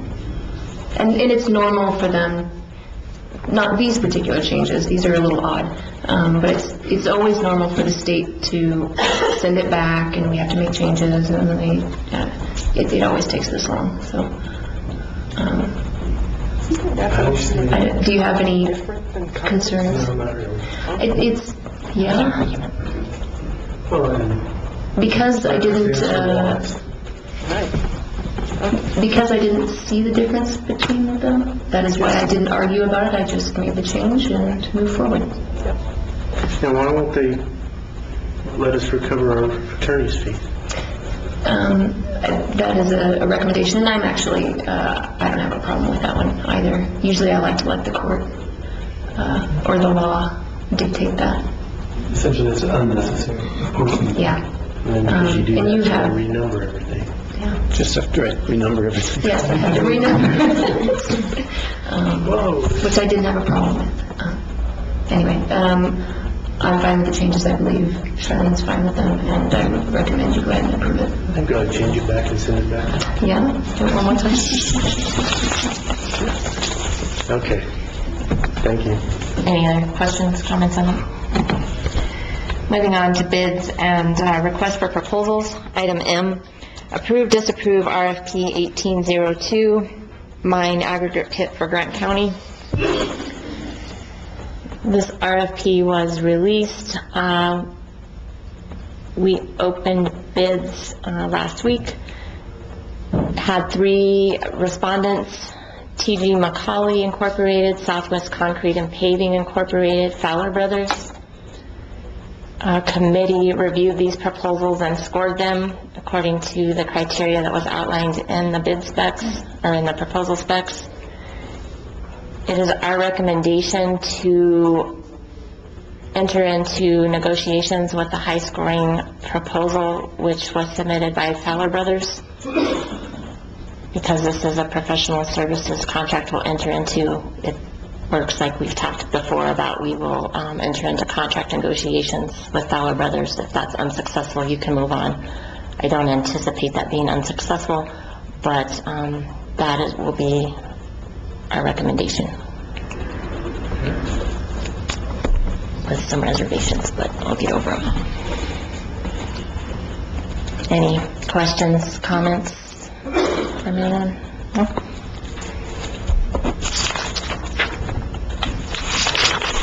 Next item will be recessing from the Grant County Board of Commissioners, convening as the Grant County Healthcare Claims Board to review item N, approve, disapprove December 2017 health plan claims in the amount of $13,944.77. There are 9 claims to Gila Regional Medical Center in the amount of $13,235.77, and there is 1 claim to Gila Regional Medical Center ambulance in the amount of $709. And that concludes the agenda, Mr. Chairman, Commissioners. Mr. Chair, I would like to request to go ahead and enter our Grant County Commission letterhead, a letter to Adam Mendonca for supervisor. And what we did is we, through the Southwest County Commission Alliance, we put together comments to be entered into the agendas for the wilderness inventory and the Gila Forest Plan revision. So what we did is we put these comments together so that we can go ahead and pass them tomorrow through the Southwest County Commission line, pass them or fail them. And then once they're passed, they are due on the 12th, so I believe Friday is the 12th. And So there is a timing issue. Yes, It needs to be done. that is why we want to put them on this agenda if possible. All right. So if we can please add that, I'd appreciate it. So you want to put this on Thursday's agenda? Yes, sir, because it's due, comments are due on Friday the following day. And is this for the current forest plan? Yes, sir. So everybody has their reading to do. We're done with this one. And we welcome any comments or changes or discussions. Okay, then we'll add that to the agenda. We'll move on to county reports. Mike, are you ready? Mr. Chairman, my report ending January 4, 2018. Item number 1, status remained the same. Item number 2 on our facility update, the detention facility currently has 7 vacancies. Background information is currently being conducted on 4 applicants. Item number 3, that item remains the same. Item number 4 on our training update, the 2 newest employees, Avina and Fuller, have completed their field training. They're currently going to be assigned to a shift, and they both did very well during their training, and we look for some pretty good things coming out of both of those new employees. They did very well. Item number 5 on the intervention, the inmate support meeting will be conducted today. It will be this afternoon. Christmas cards were delivered by the Western New Mexico University staff to all the inmates during the Christmas period. I was just informed yesterday, I got an email out of UNM. There's a grant that they'd like for the detention center to participate in, and I sent them back a response telling them that we would like to participate, and I'll briefly give you some information on the grant. It pertains to probation and parole inmates, which most of the statistics that I do give you, you can see where we house a lot of probation and parole inmates. Well, this particular grant will target probationary inmates, and in this grant, if they are sentenced to at least 3 months into the facility, one of the conditions is they have to be sentenced for at least 3 months, and they have to be identified with a substance abuse disorder, which the majority of the inmates at the facility have. So we've got those 2 pretty much covered. The other aspect of the grant will also cover housing, cover jobs, and substance abuse treatment. And the reason that I was looking at this, and the reason I think it'd be pretty good, is that it'll cover the cost for the substance abuse treatment and some of these other areas. It'll certainly enhance TUCASA, and it'll certainly enhance our Stepping Up program that we're trying to initiate now. I think they'll run in conjunction with this particular grant, which is also going to help the inmates, going to help the community. What we'll be doing is, I've already sent out some, asked for some letters of support from the, some of the key holders, HMS, and some of the other ones that are probably we're gonna need to have their support in this particular grant. So I've sent some information out asking for letters of support, because we've got a very short period of time before we need to process this grant. I think we've only got about a week and a half, somewhere around there, that UNM's going to go ahead and help us with this grant and put it in. So hopefully, that's about all the information that I have, but it looks very good. I think it's going to really enhance the community. It's going to help the detention center. It's going to help the inmates also. So it's another one of the process of the intervention program that we're trying to do with the inmates at the detention center. So hopefully that'll come to pass. The only other detention facility that I know of that's participating is San Miguel for right now.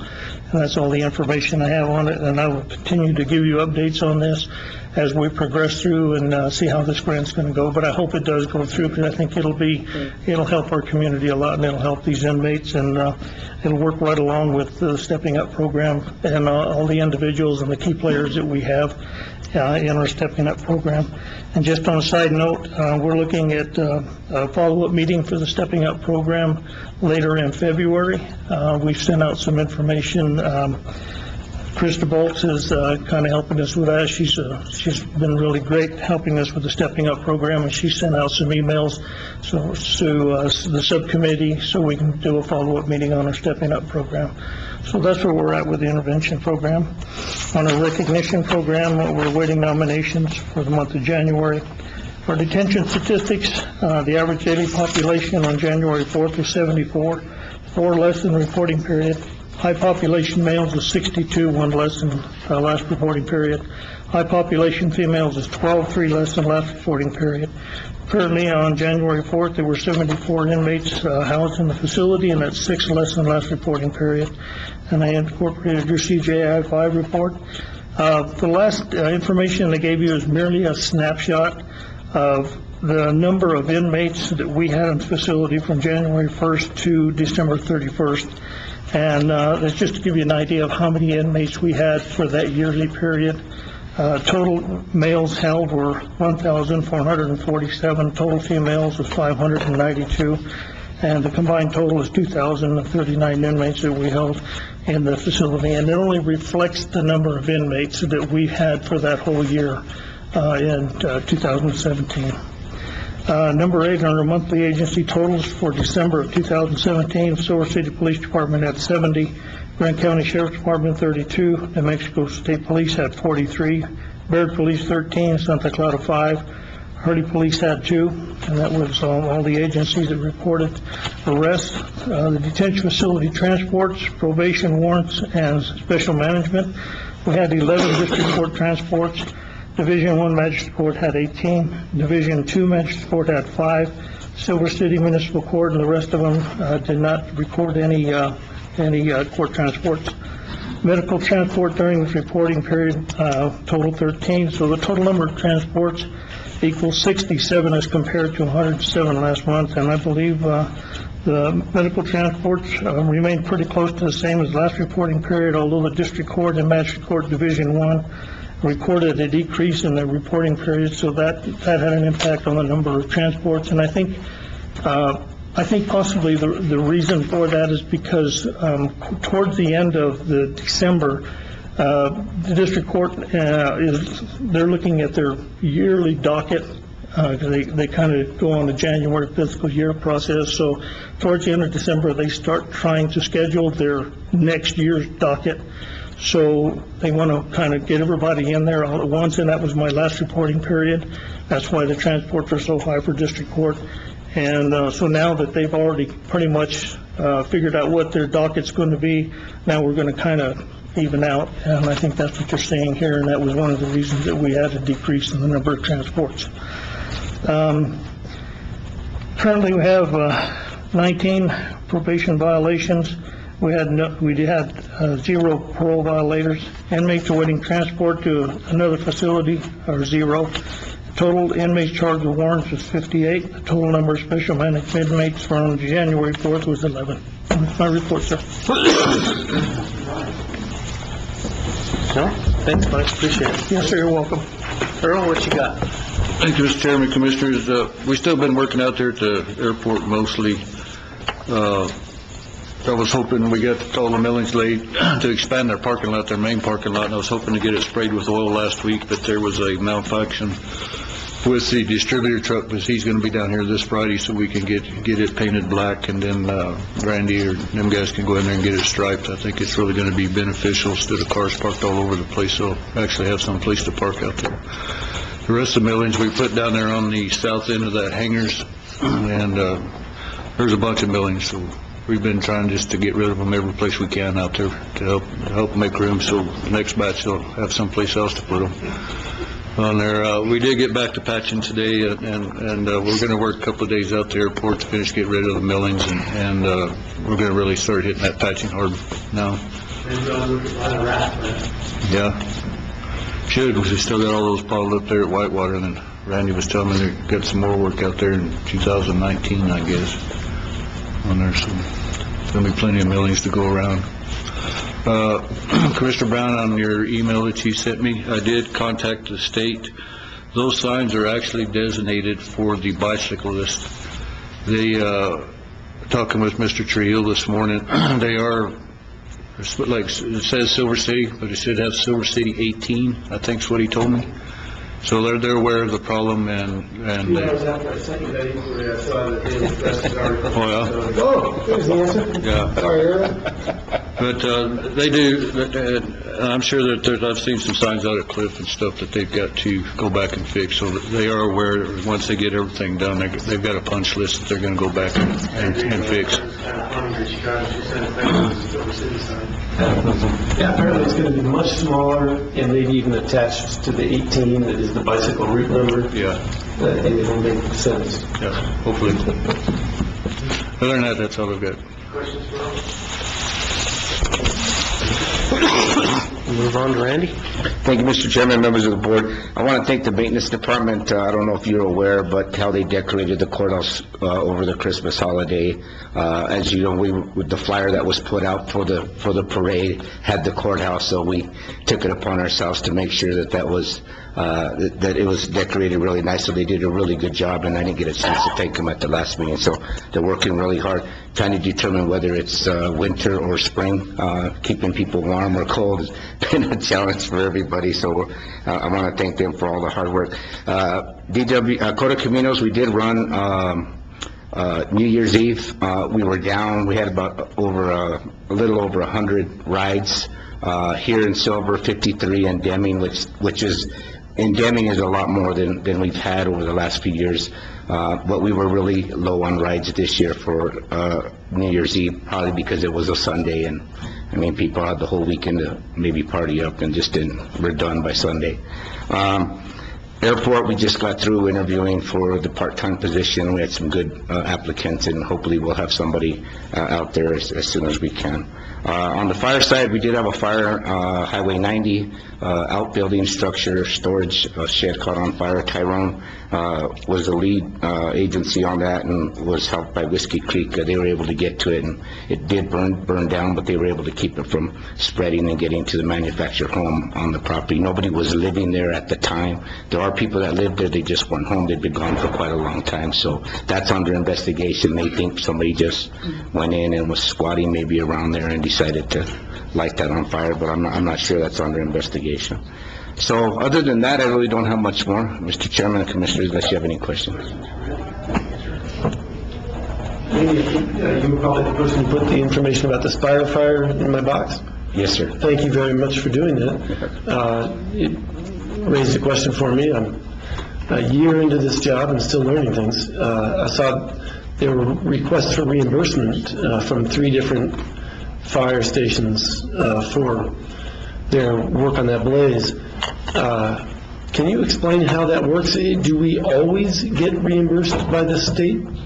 Mr. Chairman, Commissioner Brown, yes, that is for wildland fires. We are reimbursed by state forestry. For wildland fires? If we're outside, if we're in our jurisdiction and it's over 4 hours, then we get reimbursed for the resources that we have. It used to be a point where we were reimbursed by individual, but since then they've cut that back. So what it is, it's the resources you have. So if you have a Type 6 engine, then that's per hour that we're on the fire that we get reimbursed for that with 3 people on board. If we send a water tender, we get reimbursed for that. If we, just depends how much resources we have, including my command unit. So when I get out there, I don't get reimbursed. I give it to the departments that I'm helping fight. So they end up getting that money back.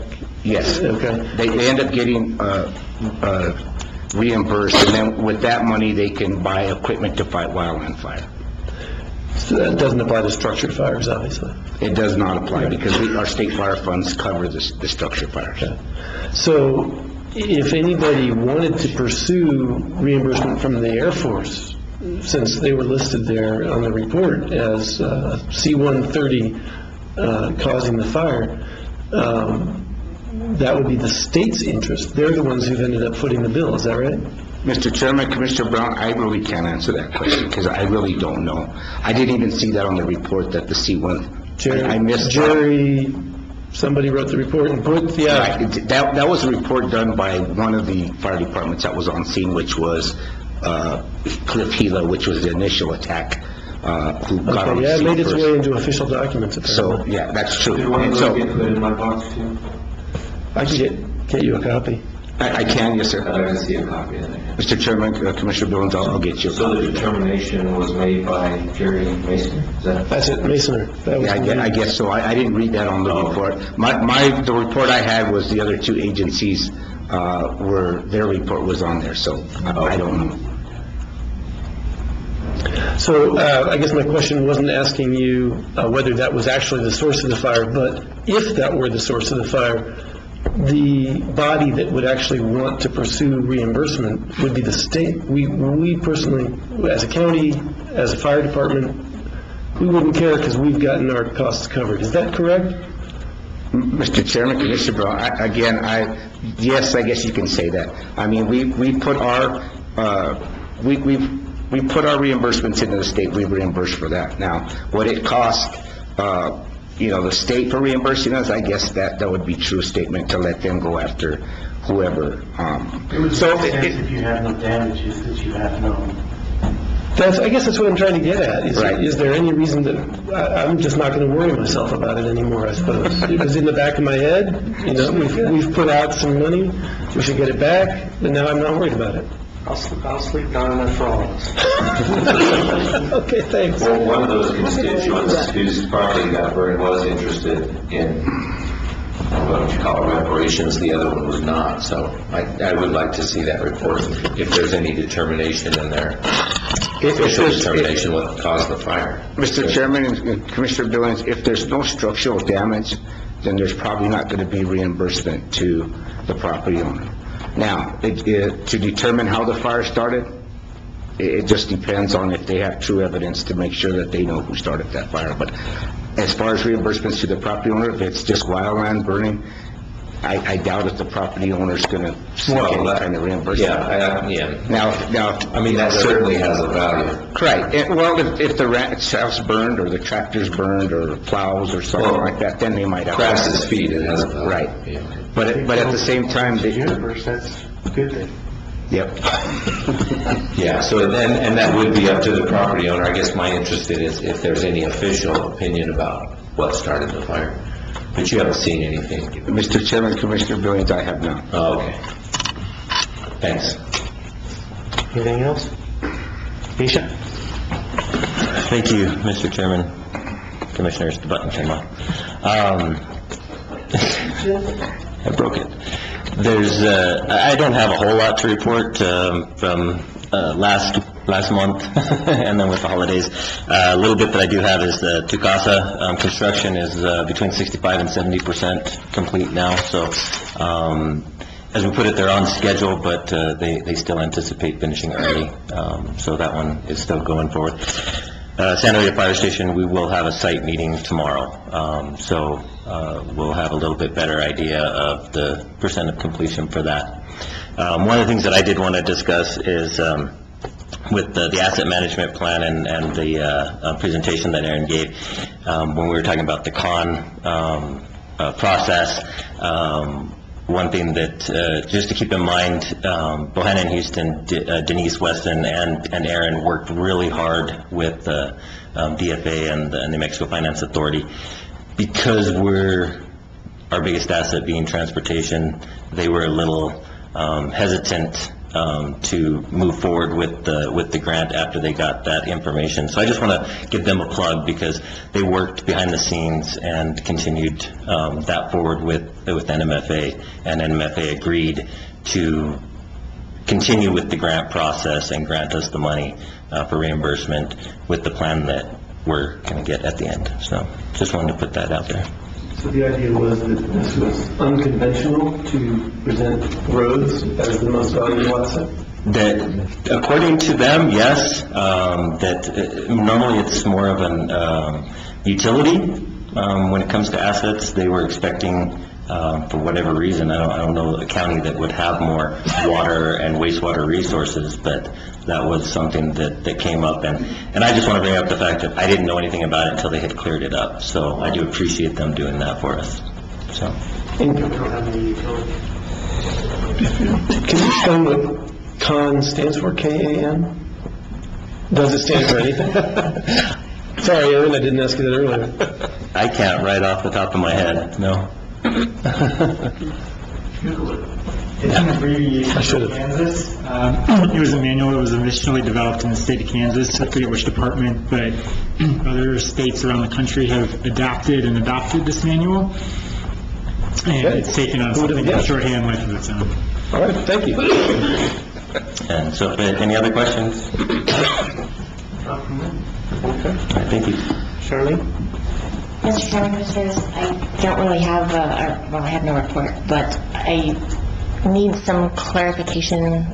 I'm not sure it's worthy of an agenda item, but the discussion around Fort Barrett and Mayor Bausch's proposal. Do you want me to, what do you want to do? I have something to say about that. Okay. You know, if you live long enough, sooner or later you get caught in a trap and you just want out of the trap. You quit caring about the cheese anymore. And I'm scared to death that getting too tied in with this agreement could be exactly that. So for me to move forward, I appreciate Commissioner Ramos asking for audits and budgets. I want to see their plan. I want to see really numbers rather than saying I think it might cost us $150,000 a year to maintain it and pay the utilities. I want to see that the village has 35 acre feet of water to feed if we don't get water rights. Me personally, without leased water rights, I might be kind of like the sharks. I'd be out. I think water is the number one money-making thing there, because we could potentially take that water, lease it from the state, and sell it back to municipalities at a fair rate, low rate, potentially cheaper than they pump it, because that water's not pumped. You can't use it in wells. It's springs. There are some pumps, but those are spring-fed water, so they can't be moved. That water's always going to be there. You don't just pull the pump and say, okay, we're not going to use it anymore. It's going to run out and run down the stream. So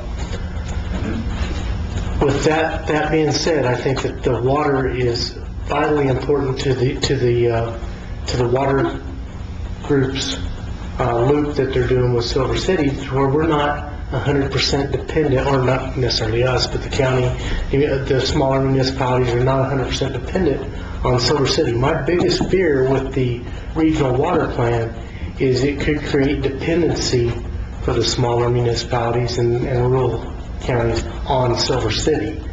And you never want one person being in charge of everything. So that's my issue on that. So to answer your question, for me, I need more documentation so I can sit down and go, this is doable, it's not doable. I know that you were talking about meeting with Secretary Burkle. I've met with Secretary Burkle numerous times on this situation. This is not a cheap. I love the mayor to death, and I know he wants it so bad that he can taste it, but that is not the time when you go in and give yourself unrealistic numbers to live within, because that's when you get caught in the trap and you didn't get the cheese either. So perhaps I could ask each of you to provide me with a list of your questions, concerns, documents that you would want to review to explore this in the future. Is that a fair assessment as to where we're at? But I also think we need to investigate to see if the water is even available, because the last thing I understood is that the water was only approved for use for the hospital and the cemetery. And I believe that was done by federal Congress. So there's some, I just breezed through Senate Bill 71 as he was speaking, and it does discuss some of the issues around. I was going to pull it up when I go back to the office. It's a little open-ended. Typical open-ended bill. Right. So, but if you could each just provide me with what you want to see, then that at least gives me some direction at this point. So you've answered my questions. Well, I would want to support you in some way. I guess I'm not sure what you're envisioning, but This is obviously a big deal, and I don't know who you have available to take time to really look at all of this. Well, that's where it's Well, I mean, I'm just moving that probably direction. wanting to crawl under the table because I already have his name down here with lots of things he's going to get to help me with. But I guess my point is I don't want to involve a bunch of my time and staff's time for nothing. Right. So We're not inclined in that direction, you want to know that. So it was my impression that there's a lot of support for the possibility and a lot of concern about the reality. So I wouldn't think you'd be investing those resources in vain. I think that we are interested in seeing that done. I guess I'm saying I want to be available to help with that if that's of interest. On the other hand, if you have staff, that's better from my perspective. typically I'm this sure would you be do. a staff initiative to gather the information and provide to you. I just need to know, I don't mind doing it as long as you're going to do something with it and look at it, but I need to know what you want. So, Commissioner Ramos mentioned audits and budgets. I need to know what else do you want to look at, what do you want me to explore. So if you can just email me those things, and yes, if you can get to help, we'll get to work on it. So I have a couple of comments on that. So there's obviously a huge timing issue here, because the legislature is going to be done before we meet next. Close, right. Well, when is the February And I don't think we meeting? have enough time for Thursday to make some kind of a Right, that's good what content. that's what I'm trying to get my head around. Yeah. Is that we can't do it on Thursday, and so how are we interested enough in moving forward to have a special meeting, because I don't think we need one. What I heard that made the most sense to me was the idea that we make sure the legislation references a JPA, I think is what we're going to have to go with, that would be set up to receive the property, right? And as long as the legislation references that, then I think we have the time to do the JPA correctly. You could do a memorandum of understanding stating that you are interested in entering into a JPA if contingent upon blah, blah, upon blah. In order to get the being legislature. approved on both, by both boards, something like So that. I would be willing to vote on that on Thursday. An MOU that says we're interested in, a JPA, as long as we're not locked into anything by doing the MOU. Well, as I said, it has to, Right, any it's JPA has to contingent on be these approved by things. both Right, boards, so. right. And then we can just not approve it. We would not be voting on an MOU, we'd be voting on a resolution, right? Yeah, maybe a resolution. We're not body. Is Mayor asking for this? Is he saying this is something that's necessary? I think it's necessary for the actual bill. I think he probably needs a little bit of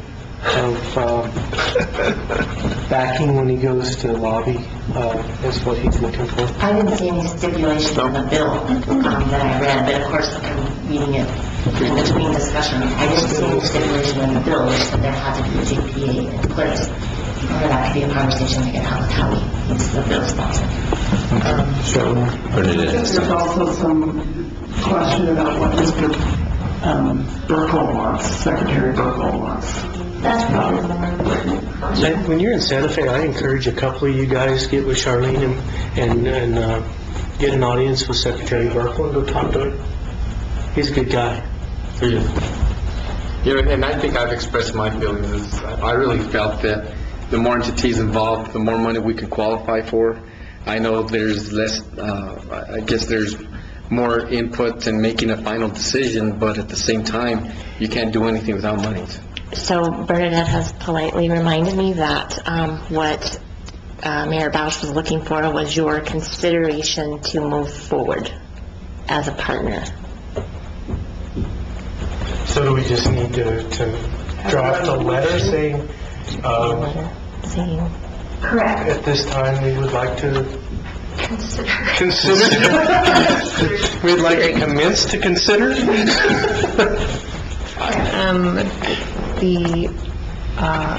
Well, and I just don't want it to be construed that we are totally supporting this, because that could be construed very, very quickly and very, very Just a easily. letter, I think we could do that.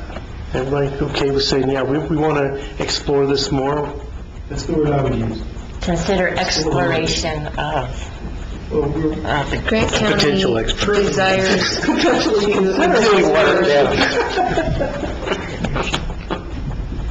a partnership. How's that? Grant County desires to explore a partnership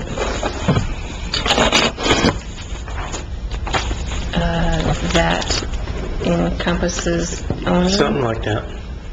that with the potential We can always amend it at the meeting too. with Santa Clara We want to add that to the agenda? for potential We should. I think we should too. co-owners. And I think we need to add the possibility of continue considering the other entities as JPA members.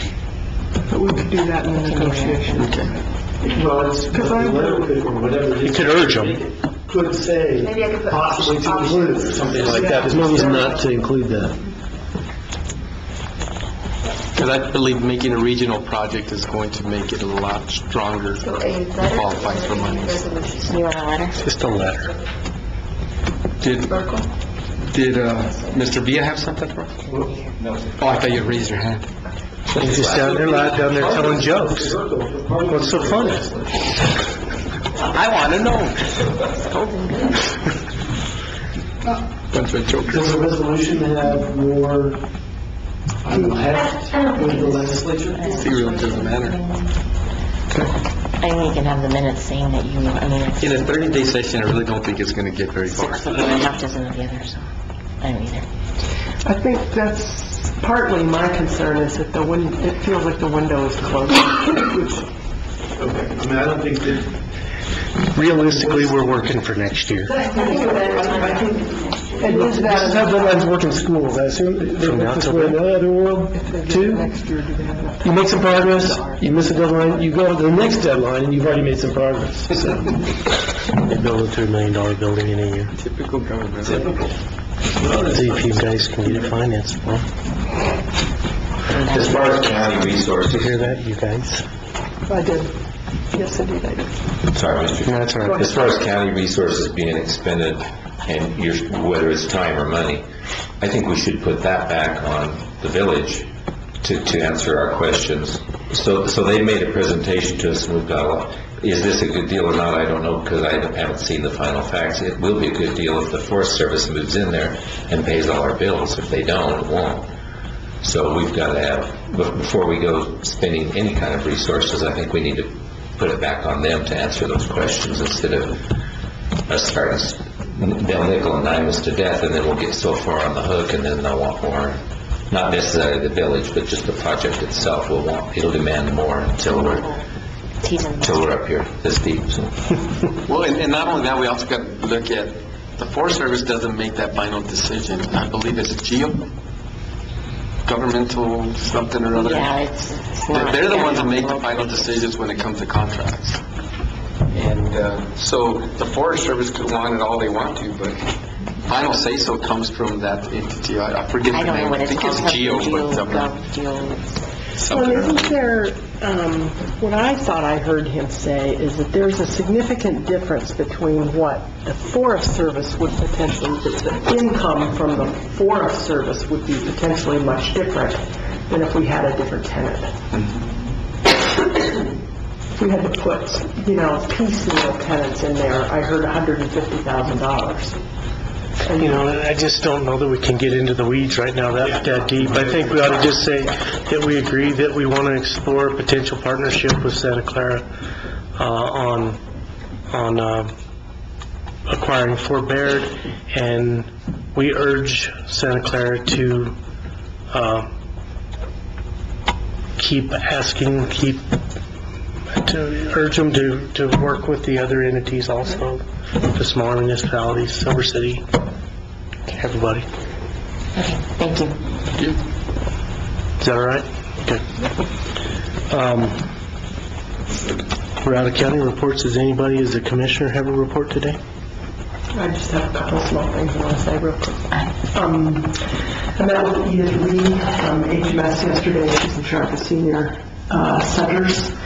And HMS is committed to doing everything they possibly can to ensure and reassure people that there's not going to be any interruption in senior services. While the aging and long-term services and AAA figure out what they're doing. And that might be it. I think while Commissioner Brown was out of the room, we added something to the agenda. Would you guys like to go over that again? That was sneaky. It was meant that way, of course. We went ahead and added the comments on the Gila Forest Plan revision, being that they're due on Friday. That's what I was just about to ask about. And we did ask that if there's changes need to come or comments, please feel free to bring them up. I'm sure you will. Normally, I don't think that we should have something this short notice, but since they're due Friday, we have to either comment or not comment. So if we can get something that we can agree on, or at least close to agree on, or not agree on. And if I have comments that I'd like to deal with before the meeting, I send them to Gabe. Well, I think we could send them to Misha. We could add them on there. You're the point person? I am now. But that doesn't mean that everybody's got to agree on the actual changes. So remember last time we created a bunch of changes and we went back to the original. So, I mean, but I think you got to start with the original and have written amendments so we can go through them and vote them up or down. Did I understand correctly that this is what's going to be considered tomorrow by the SWACA, Southwest County Commission Alliance, and we're the ones that put this together. And I mean, it was real hard to put them together during all these holidays, believe me, but they're done. And we just wanted to make sure that we had comments to enter by the 12th. And I think it's important that our county does the same. We don't want to be blindsided like with the road rules. We were told that G would never be looked at, and that's what they chose. So we want to make sure that we're properly prepared when it comes to the Forest Service planning and the wilderness that they're trying to create or add. So we really need to make sure we fit these comments in so we can have some kind of say-so when the final revisions come out. So having not obviously looked at this at all, so SWACA is meeting tomorrow to approve or disapprove these comments. Yes, ma'am. You guys put them together, so do you anticipate any changes from SWACA to these comments? I don't, but they can. I mean, they can. Where is that meeting? If I It's want going to be here in the Red Room, and it's going to be all done by telephone. The main reason we're meeting is for this agenda. Okay. But if I wanted to listen to what everybody's saying, I could call in or come and listen. Okay. It's an open meeting. And so then what you're wanting to do is to have Grant County adopt SWACA's comments as Grant County's comments. Yes, ma'am. Okay. And so then the procedure, if we, once we read it and we wanted changes, then the procedure on Thursday would be to propose an amendment to Yes, number ma'am. whatever. Yes, ma'am. Okay. Thank you for that clarification. I think it would be easier if they were written amendments, if you have enough time. To bring them.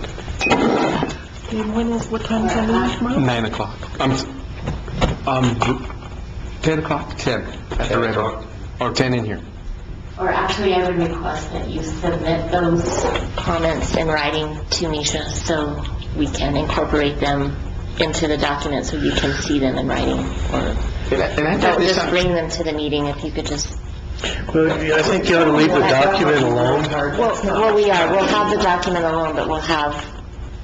It would be easier if we had that in our hand prior to Thursday. So if you have, as you're preparing them, would you please email them to I haven't got to read it either. And I'd like to take this time to thank Misha for going to those numerous meetings and meeting with the Forest Service also. I mean, he's done a lot for us. I appreciate that.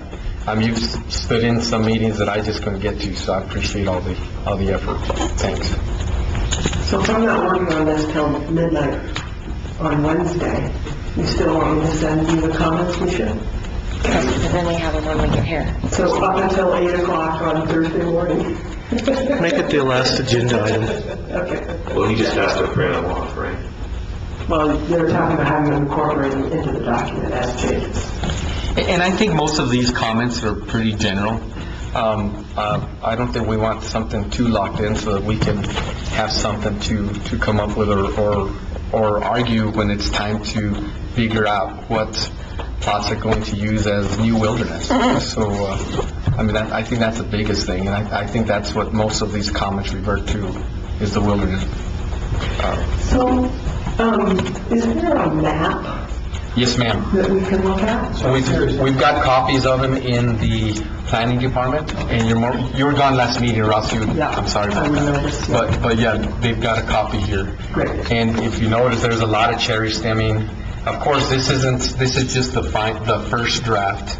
And we're really for, if they're going to create wilderness, make sure that it's property that has not been scarred, that can actually truly be wilderness. And I think one of our biggest concerns is if we create wilderness, we're not going to be able to fight the fires on the wilderness, and not have any wood cutting, not be able to utilize it for anything, not even be able to bicycle on these properties, not be able to go use a chainsaw to clear trails. I mean, it just makes it so much more difficult to keep the forest healthy as in usage. And we're hoping to keep it as a forest that has multi-use on it versus one hiking designation. Although we love to hike, we love that it's actually being used for hiking, but I don't think we're going to have very many hikers if we don't have good trails and we can't get to the trails to clear them out. I also feel that we're getting very well known for bicycling, and we're working as a county on the trail comprehensive plan, and I hope that we could continue to move forward on these and not be affected by new ridiculous wilderness laws. I have one comment on the context and one question. And the context is, I was at the meeting where they presented this 4-hour meeting, and they emphasized that they're required to do this inventory by law, and that there's nothing about it that means they expect anything to be adopted as new wilderness. It's just part of the forest planning process, is what they explained. So as far as, I think, a concern that they're planning to recommend any of these parcels, much less all of them, I think it's way premature, which doesn't mean we shouldn't offer comments. And but that's the context. I see where you're coming from. I'm just looking at past practice. I think we got very well blindsided when we're told, I don't believe we're going to choose G, and that's what was chosen when we came to the road rules. And I think that's just makes it more important that we put these comments in and make sure we make our feelings known.